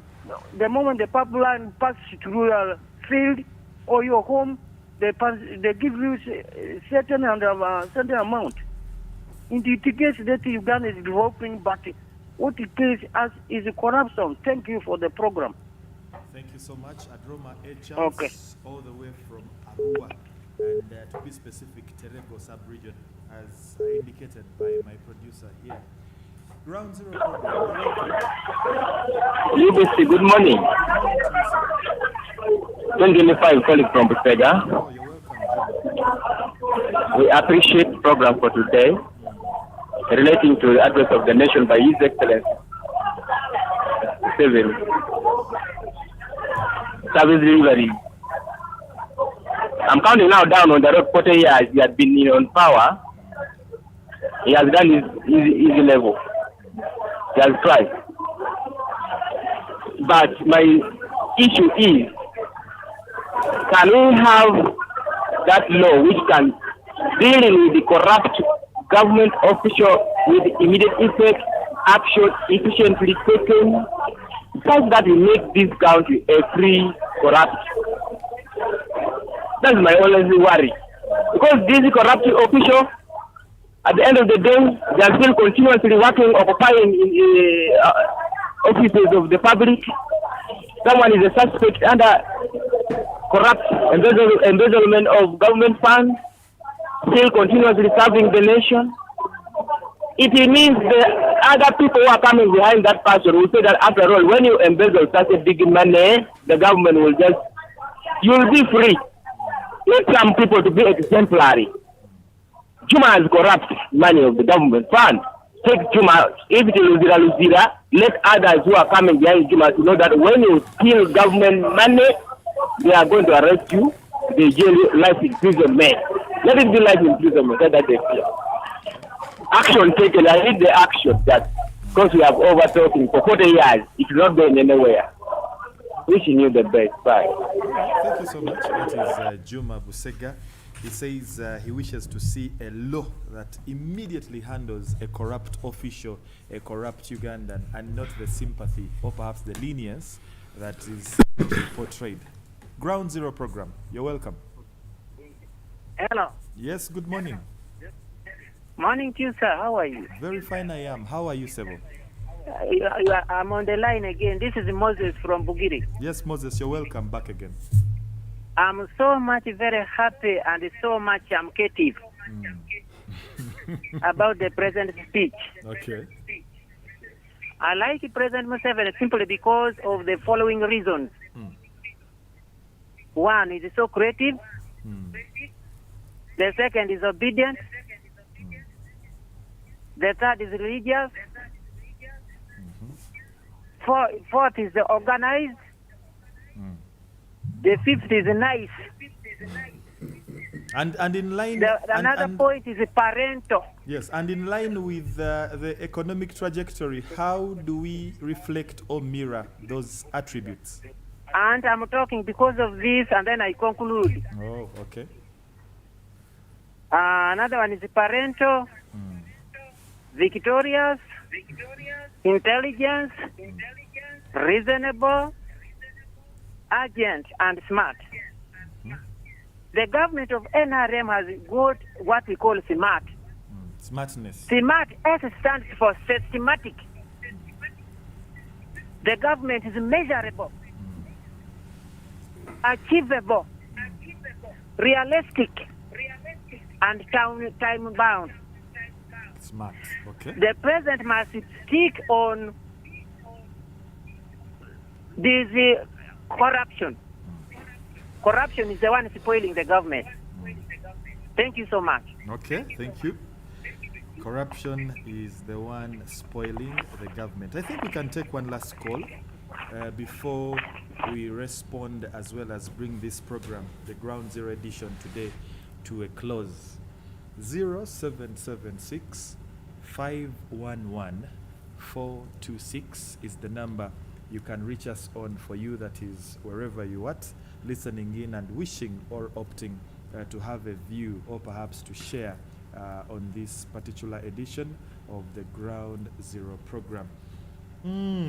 Interesting. I had some messages on the interface, more so from the people that are listening in outline, but unfortunately my screen has gone down and I might not be able reading them, so I apologize for you that is following or perhaps corresponding via the online platform. But maybe as well we could get into the responses, gentlemen. Appreciations. Besides the appreciations, we need immediate action on corruption. I'm sure within Juma, perhaps he was about to opt for the firing squad, because every time we've talked corruption on UBC radios, he will call in and tell you, no, they bring back firing squad. If we see a corrupt person shot at City Square, we shall not be corrupt. But anyway, that aside, the rest of the phone calls have all had one major message: corruption, corruption, corruption. The president promised to give a strategy on fighting corruption come Thursday at the reading of the budget. But hey, gentlemen, what do you think? I don't know who will go first. Maybe it's okay. I can. Morris talked of Ludo. Maybe Mr. Morris, Morris Cooper. I want to tell Mr. Morris that even betting is legal. The problem is you are doing it when and under what circumstances. If I am... wait. Did you say betting is what? It's legal. Legal or illegal? It's very legal. Legal? Yeah. As in it's... as it is, the government knows it is there. You come... You set up shop. The problem is you who's betting. You are betting at what time? Or perhaps you is playing Ludo. So you are playing. Are you serious? You get it? These are things that Mr. Muguzi talked about, where we have failed to find family businesses stretching from 20 years. As long as the head of the business, the man dies, we finished. So, but I'm also now happy that almost everybody called was talking about corruption. We were talking earlier about citizen responsibility. So if citizens begin complaining rather than support our corrupt neighbors and uncles, then the fight against corruption will be easier for the president. Imagine if he arrests your uncle, you are like, take him, I don't even know why he's sleeping. Because he ate money for the road. Then it becomes easy. But if I arrest him and the entire district comes for sympathy, it becomes very difficult. I'm arresting him on your behalf for eating your money to bring a hospital. And you are saying you would rather take him back and forget about the hospital. So it becomes a bit difficult to... But now that the citizens are the ones complaining, it becomes easy.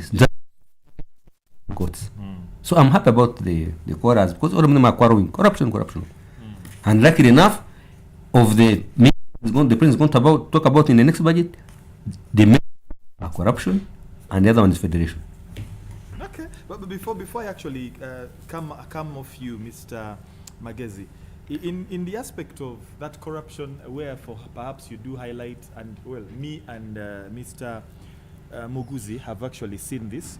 The public is happy with particular persons in society that come out corrupt, and if picked on or maybe penalized, the public as well cries on their behalf. Yes. Would it be our society is rotten? It's not that the society is rotten. It's a developing society. Normally, by the way, we should always discuss Uganda as a developing country. It's we are our education levels. We are at different economic levels. My thinking is not the same as my other. So we still have a tribal mentality kind of thinking. We have clan of thinking.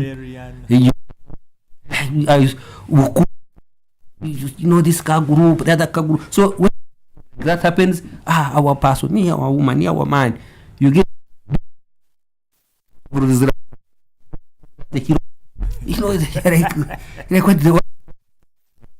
so it's not in we still have a problem of our education levels are still at different levels. So we are a developing country, not only in economic terms, but in thinking capacity, appreciation of comprehension, all combined. Okay, interesting. To you, Mr. Muguzi, you heard from the callers your take on what they actually shared. Yeah, I'll start with the point of those citizens who, when one of their corrupt representatives is arrested, then they come out crying. You see, the problem we have with Uganda is that we do not have citizens. We have a group of human beings occupying a territory called Uganda. They know and think of themselves more as Baganda, Banyoro, Banyankore, Bateso. You understand? So when someone steals from Uganda government, they have stolen from something alien, very distant.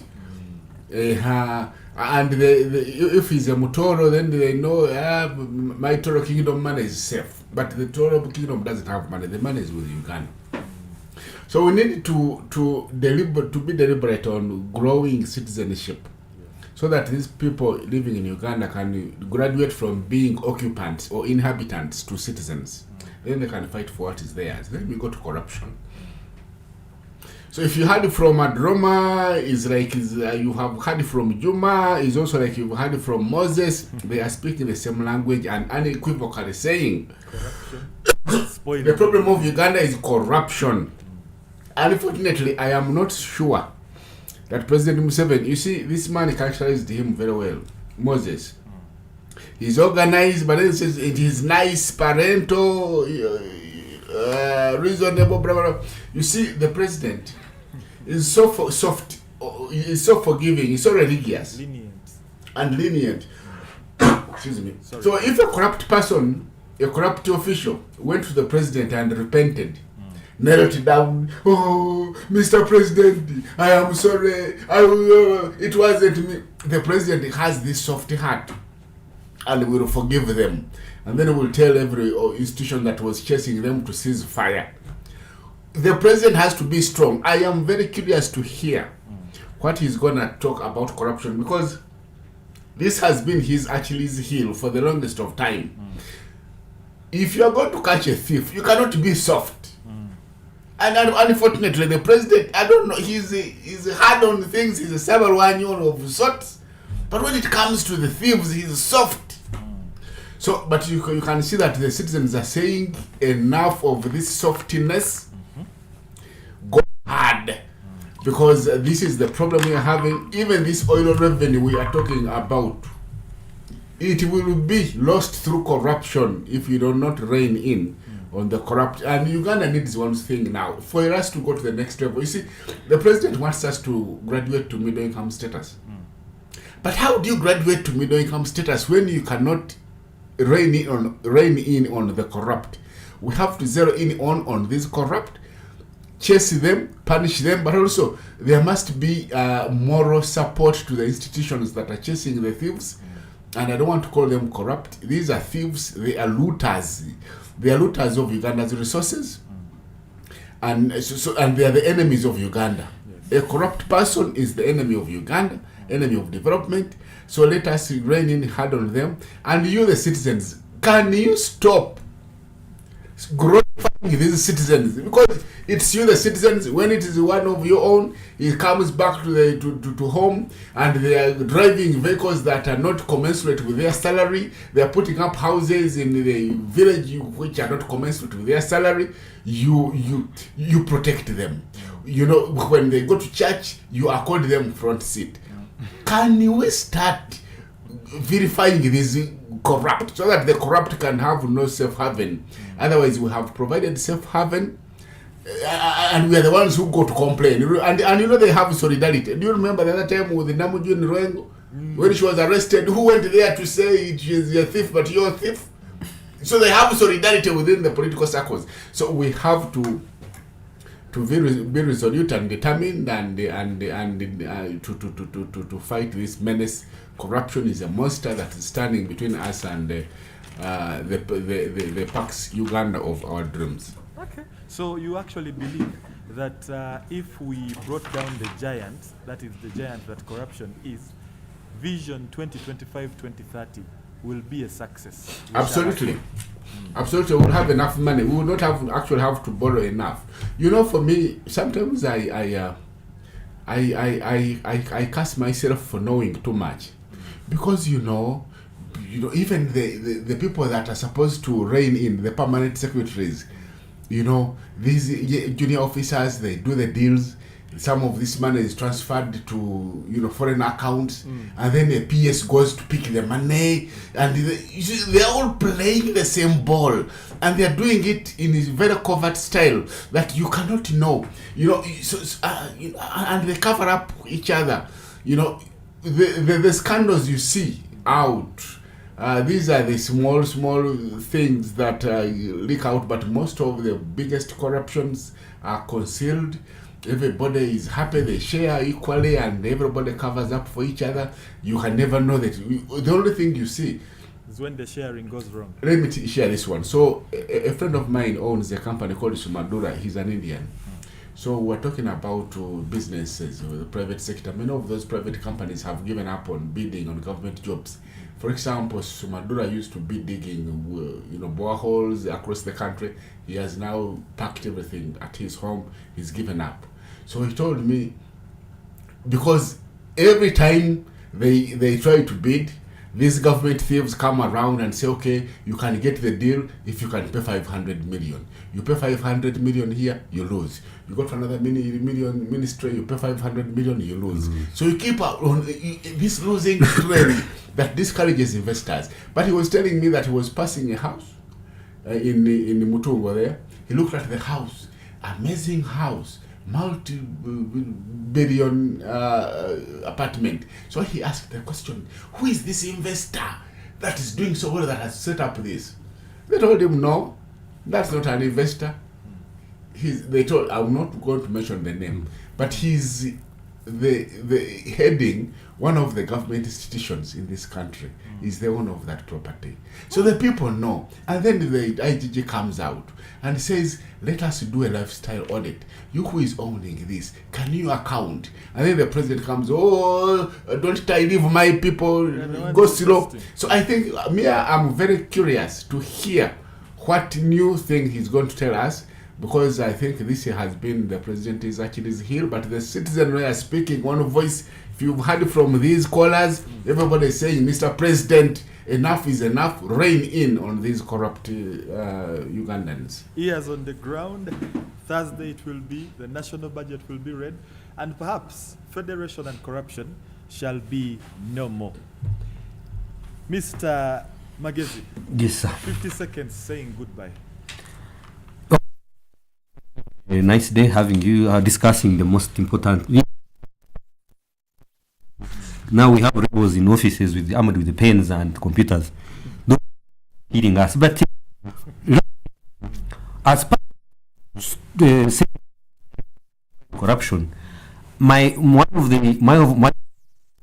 an individual is that like, for example, in police, the people these people, let them get better pay, because you're not going to send Magezi earning 1 million to chase a person who stole 500 million. The guy is going to bribe me even.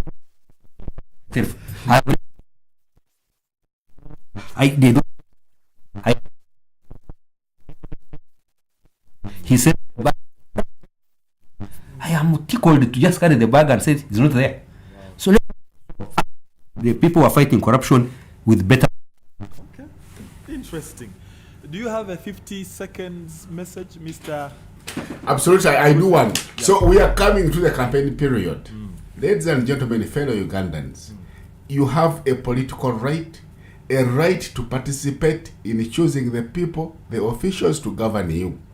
Please prepare to attend campaign rallies, listen to the messages, and then make a good decision. A decision that will, this time around, bring into political office the men and women that will be aligned to taking Uganda to the promised land. All right, interesting. Ladies and gentlemen, that's been your edition of Ground Zero program today, and we've been reflecting on Uganda's economic trajectory, assessing Vision 2025-2030. I've been blessed with the presence of the ED, Alliance for Finance Monitoring, Mr. Henry Muguzi, as well as the Communications Officer, Government Citizen Interaction Center, Mr. Magezi Chirinju. Well, the repeat of this program will be on air tomorrow at 3 p.m. on UBC Radio. But otherwise, I thank you all for listening in. And for the success it's been, I am thanking the technical, the production, and management entities for seeing it that this program has come out a success. Up next is the Journey program with Mr. George Ngobi. Stay blessed. God bless you all.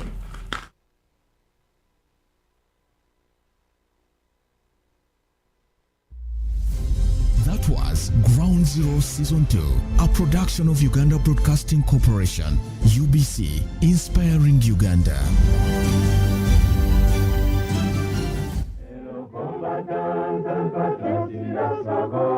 Uganda will mark Heroes Day on 9th June 2025, a national public holiday observed annually to honor individuals who have made extraordinary contributions to Uganda's liberation struggle and national development. Heroes Day was first commemorated on June 9, 1989, marking the day in 1981 when a group of National Resistance Army (NRA) fighters were killed by Ugandan National Liberation Army (UNLA) for aiding the resistance. The sacrifice of Lutamaguzi and others during that time laid the foundation for a tradition of recognizing national heroes. The 2025 National Heroes Day celebration will be held at Lyantonde Technical Institute grounds, Kaliro Town Council, Lyantonde District. The event will run under the theme, The Legacy and Ideals of Our Heroes, a Memorable Inspiration. His Excellency President Yoweri Kaguta Museveni will officiate as guest of honor. All citizens are invited to attend and honor the sacrifices and contributions of Uganda's heroes. UBC Radio and all our broadcast networks will relay the celebrations live, loud and clear. UBC, inspiring Uganda. And we shall go to fight until Uganda is free. This is Independent Sound. UBC has 11 sister radio stations spread throughout the country to educate, inform, and entertain. Tune in to UBC Radio FM 98, your national radio station, Magic 100, where sports and music is our life. 87.5 Star FM in Uganda, 97.4 UBC West covering Western Uganda, 102 Mega FM in Gulu, 97 FM Butebo Radio in Eastern Uganda, 107.0 Bududi FM, 100.5 Ngea FM in Kasese, 98.0 West Nile FM in Arua, Total Ray Radio FM 90 in Karamoja, and 93.0 Voice of Mundbujo. Now you covered in your local language. UBC Radios, inspiring Uganda. The Education Forum program. Education Forum, a platform for trends and developments in the education sector. We are your reference and reliable source of information. The Education Forum, right here on UBC Radio, inspiring Uganda. Are you a Ugandan of 18 years of age and above? The General Election 2025-26 is your opportunity to choose your local and national leaders and representatives. Be ready and equipped to effectively choose the leaders you want for a better future. If you don't vote, other people will choose for you the people to lead and represent you. UBC, inspiring Uganda.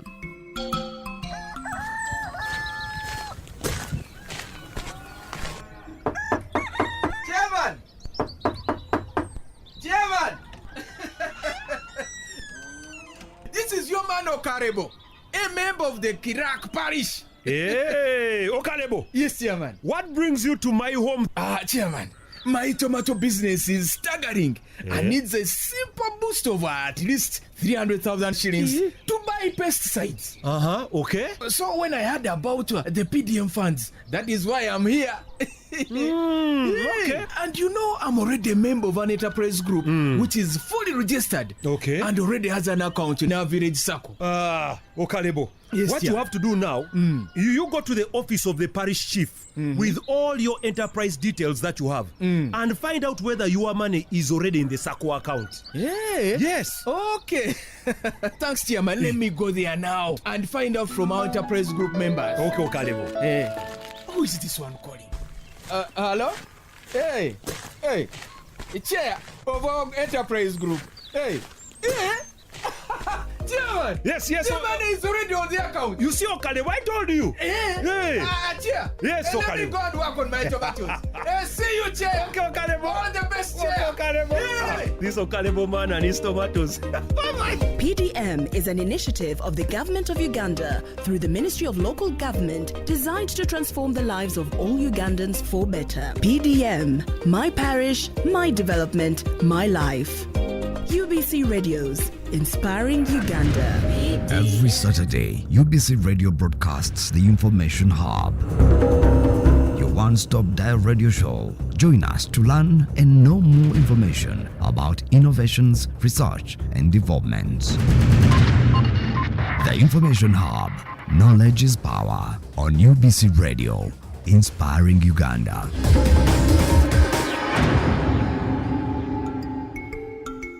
As an adult Ugandan, it is your responsibility and right to have a say on important issues of national development through regular election of our leaders. The Election Roadmap 2025-26 is here. Take up your patriotic duty as a citizen by participating in all stages of the electoral processes for the General Elections 2025-26. Act now, because every vote matters. UBC, inspiring Uganda. Every Saturday, UBC Radio broadcasts the Information Hub, your one-stop dial radio show. Join us to learn and know more information about innovations, research, and developments. The Information Hub, Knowledge is power on UBC Radio, inspiring Uganda.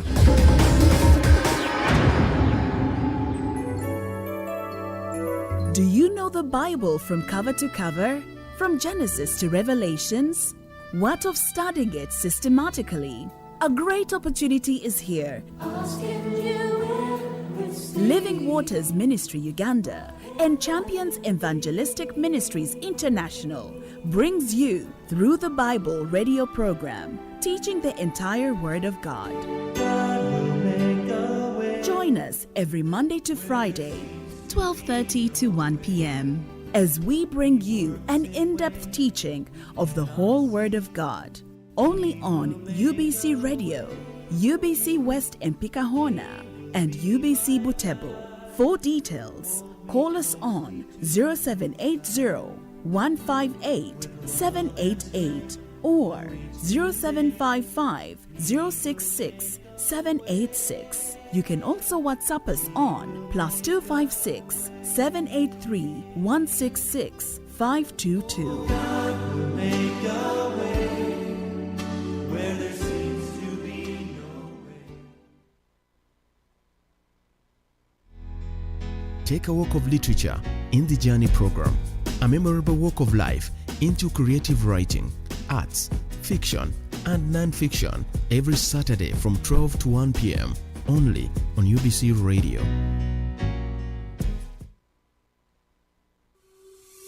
From Julius Ochwinyo to Susan Chiguri to Jack Mapanje, join us on the journey as we take you into the lives of various writers in the world of literature. The Journey on UBC Radio.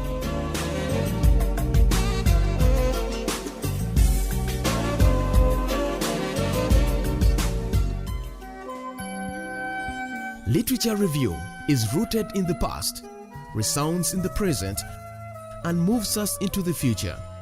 The Journey on UBC Radio.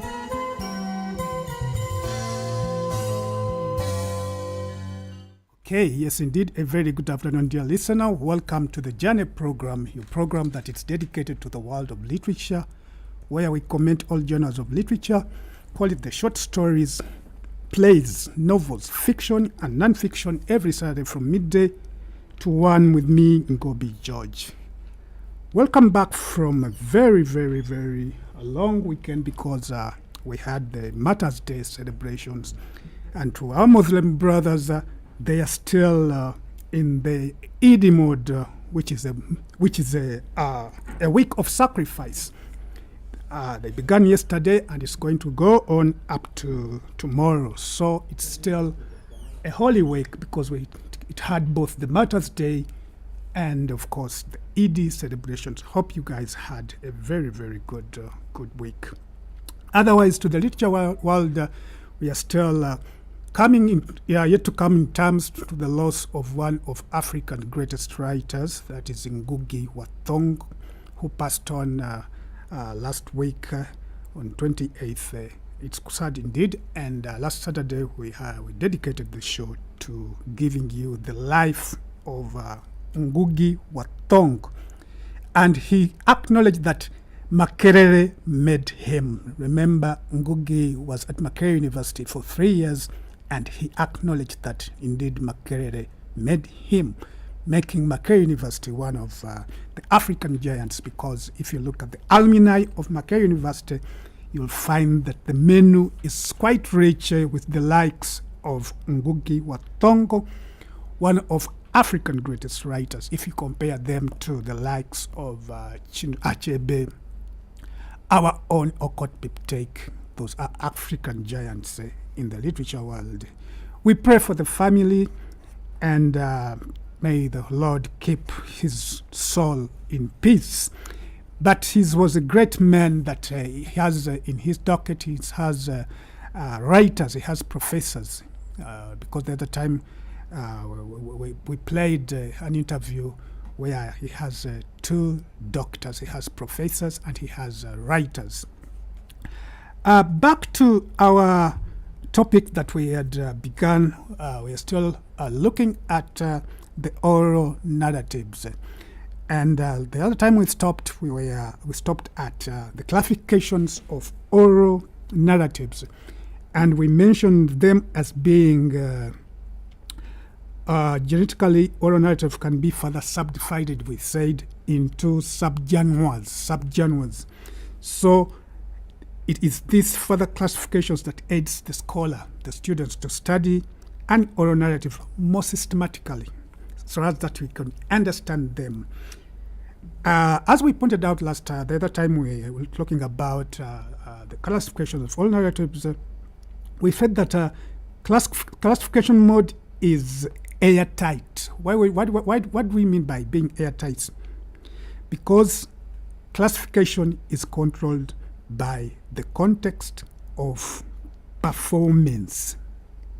But nevertheless, for purposes of organizing our discussions, we shall subdivide oral narratives in different subgenres.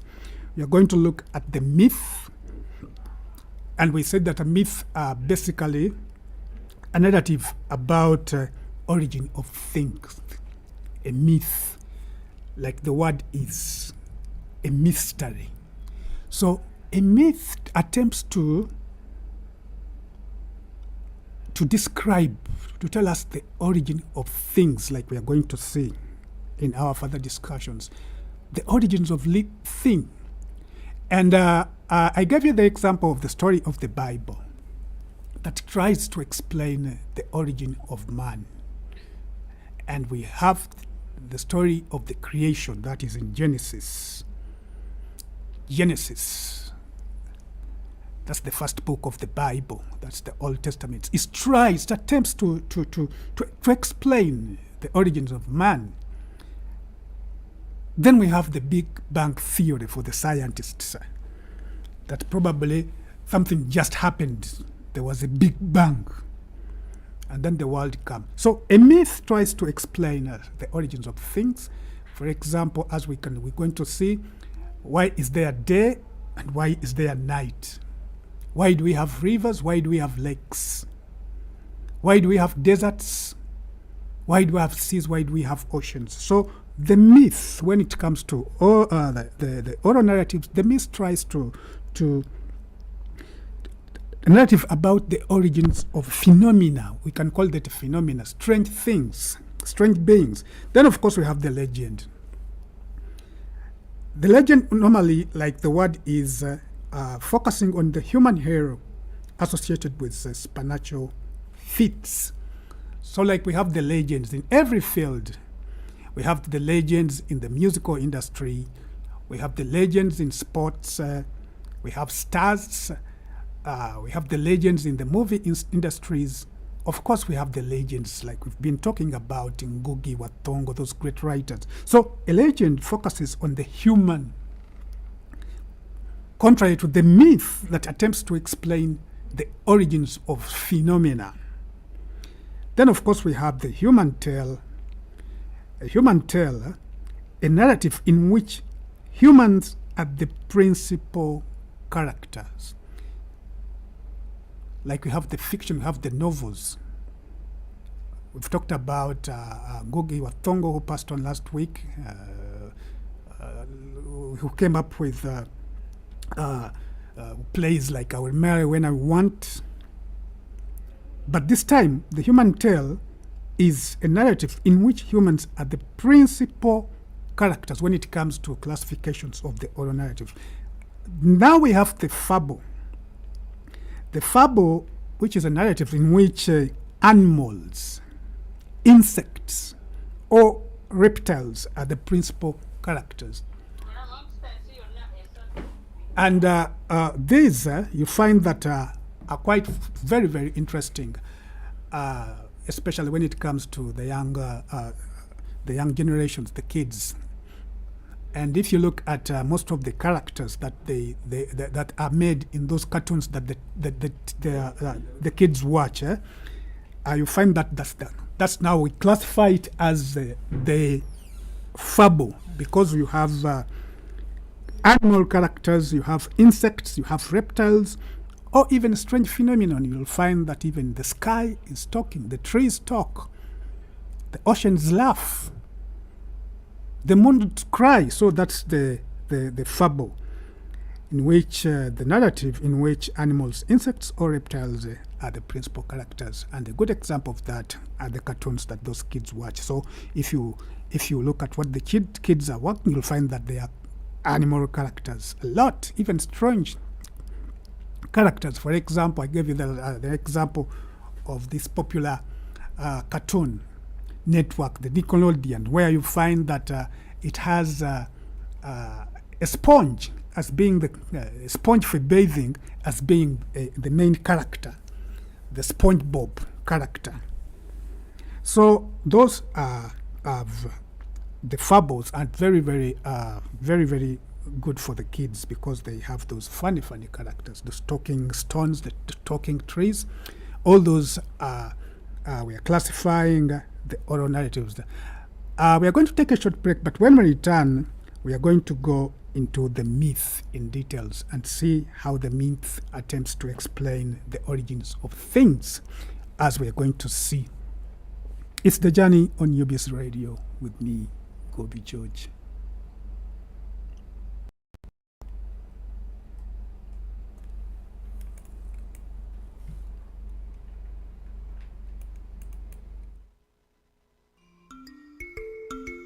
As an adult Ugandan, it is your responsibility and right to have a say on important issues of national development through regular election of our leaders. The Election Roadmap 2025-26 is here.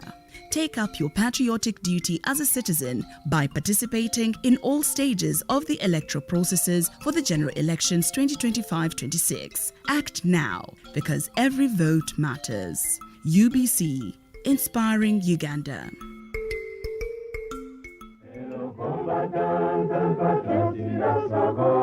Uganda will mark Heroes Day on 9th June 2025, a national public holiday observed annually to honor individuals who have made extraordinary contributions to Uganda's liberation struggle and national development. Heroes Day was first commemorated on June 9, 1989, marking the day in 1981 when a group of National Resistance Army (NRA) fighters were killed by Ugandan National Liberation Army (UNLA) for aiding the resistance. The sacrifice of Lutamaguzi and others during that time laid the foundation for a tradition of recognizing national heroes. The 2025 National Heroes Day celebration will be held at Lyantonde Technical Institute grounds, Kaliro Town Council, Lyantonde District. The event will run under the theme, The Legacy and Ideals of Our Heroes, a Memorable Inspiration. His Excellency President Yoweri Kaguta Museveni will officiate as guest of honor. All citizens are invited to attend and honor the sacrifices and contributions of Uganda's heroes. UBC Radio and all our broadcast networks will relay the celebrations live, loud and clear. UBC, inspiring Uganda. And we shall go to fight until Uganda is free.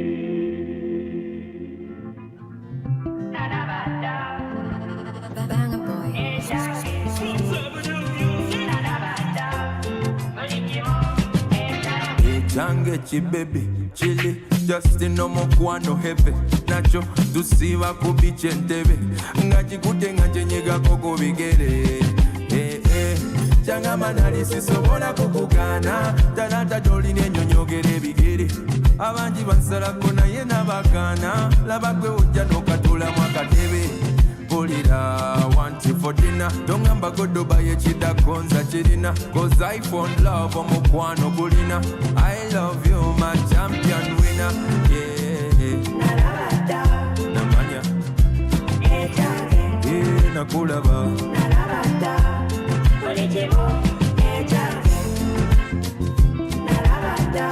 Namanya.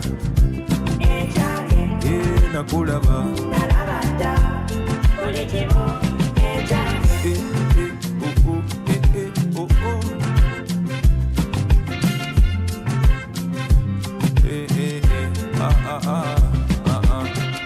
Dosirika, weyogera, tobunira mukwano jeno ni muambi. And when you count from 1 baka kutano, I come running to you cause my heart is for you. Tebanzi jawo no no neta, wetuka wao mbanize. Iegwe dobozi, iegwe ruimba, kuredio mama olukuba. Polida, want you for dinner. Don't ngamba godoba ye chida konza chidina. Cause I found love on mokwano bulina. And I love you, my champion winner. Yeah. Namanya. Yeah, nakulaba.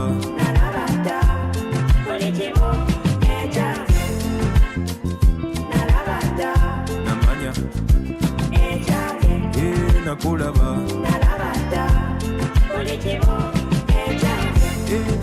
Namanya, namanya, nalaba, nalaba,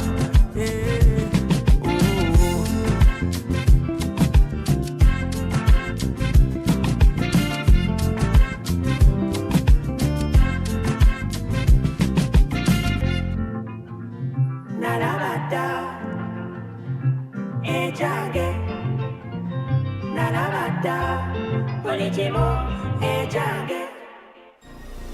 This is UBC Radio. Tune in for news. At UBC Radio, we bring you Uganda's latest news and information. Focus on Parliament. What we need to do, the Prime Minister must give us the position before we finalize with the budgeting process. Enjoy sports. The environment. Politics. The mission we have is socio-economic transformation. Health. Entertainment. Updates in education. On the farm. Keep tuned into UBC Radio, inspiring Uganda. Take a walk of literature in the Journey program, a memorable walk of life into creative writing, arts, fiction, and non-fiction every Saturday from 12 to 1 p.m. only on UBC Radio.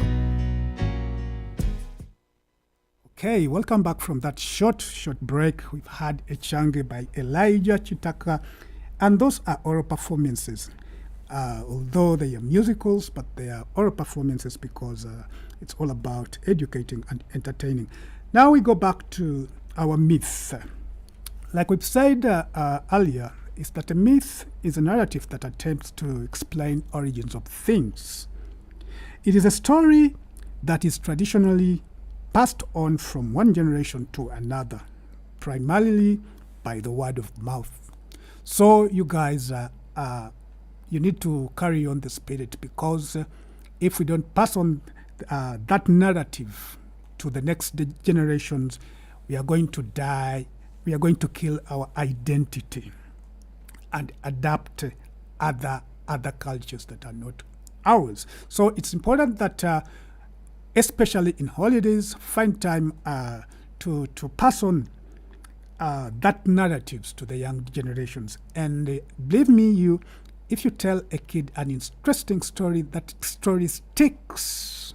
It goes on the tabula of the brain of the kids, and it sticks. So we need to try to pass on those narratives such that we still have interesting narratives that are passed on from generations to another, and primarily by the word of mouth. Although these days technology has changed a lot, there are many ways of communicating. Now we have TikTok. We can still use TikTok to pass on the myths from generation to generation, because basically we cannot rely on the word of mouth alone, because gone are the days. We need to adapt to the new technologies, because they have more advanced modes of communications, and the world is just on your fingertips. For example, you click of a button and you are far off in the Americas, you are in the Europe, you are Africa, in just a click. So we can still do that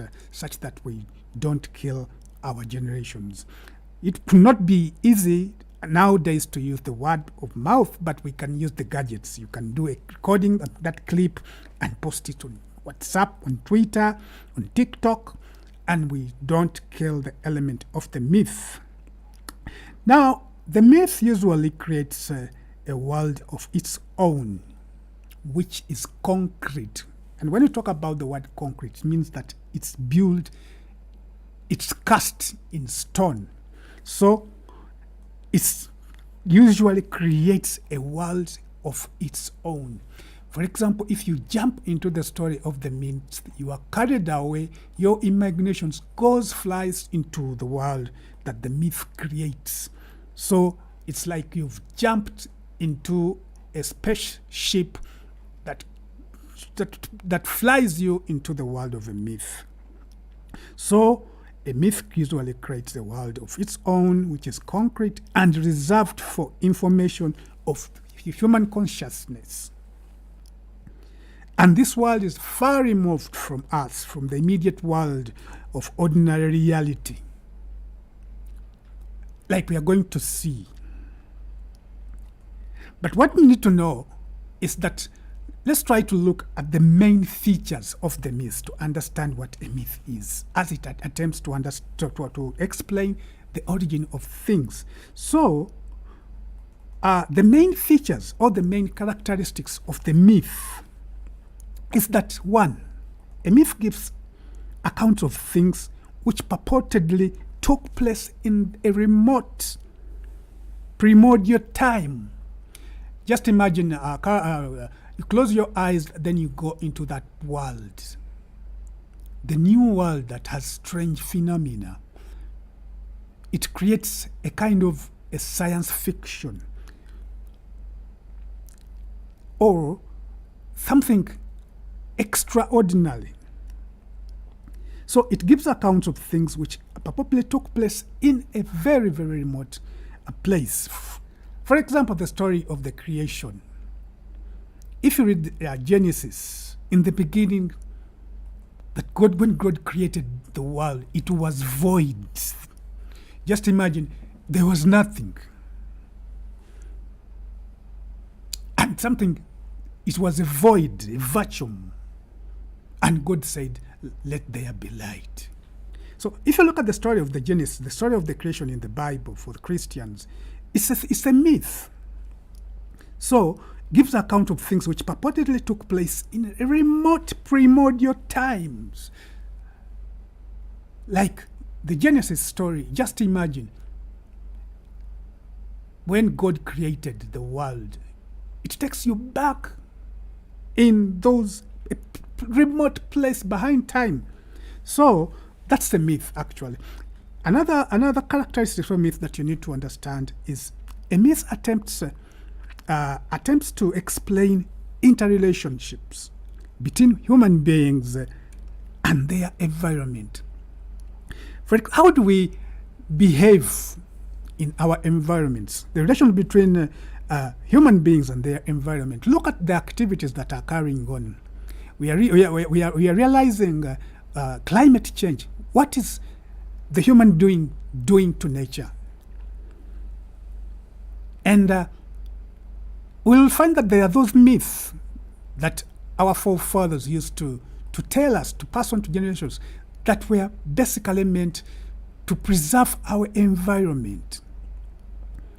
Remember the time they were trying to construct the Mpigi highway, but there's a certain clan that had refused to cut a sacred tree, and they had to compensate them.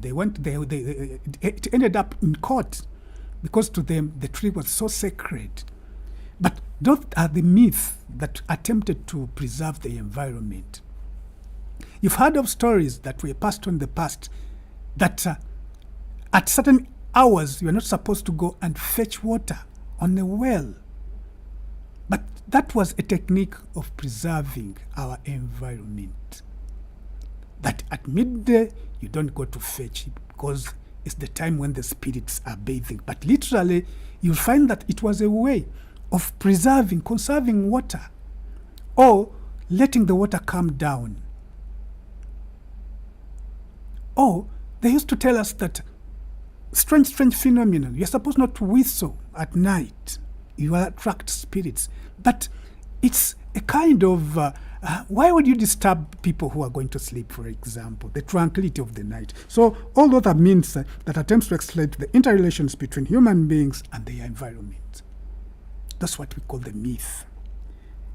Another characteristic is attempts to explain why and how people of a community are interested in the natural and social forces around them. And when you talk about the natural and social forces around them, are those things that they used to tell us, because me I had the privilege of growing up in upcountry, rural upcountry. But there's certain myths. You're not supposed to pound at night using the mortar. You're not supposed to call the snake by its name at night. All those are, they try to attempt, the myth is trying to explain why and how people of community are interested in the natural and social forces around them. There used to be those sacred forests where you're not supposed to go and fetch firewood. You are not allowed. And there are very, very, very many. You can go on and go on and go on because each society has its own myth. There are things that you're not supposed to do. Practices. You're not supposed to walk away from the king at a certain distance. So you need to walk backwards at a certain distance. All those are phenomenon that the myth tries to explain on how people of a community are interested in the natural and social forces around them. Another characteristic that we need to understand when it comes to those narratives is that a myth is characterized with fantasy more than its reality. So you find that trees converse with wind, humans dialogue with deities,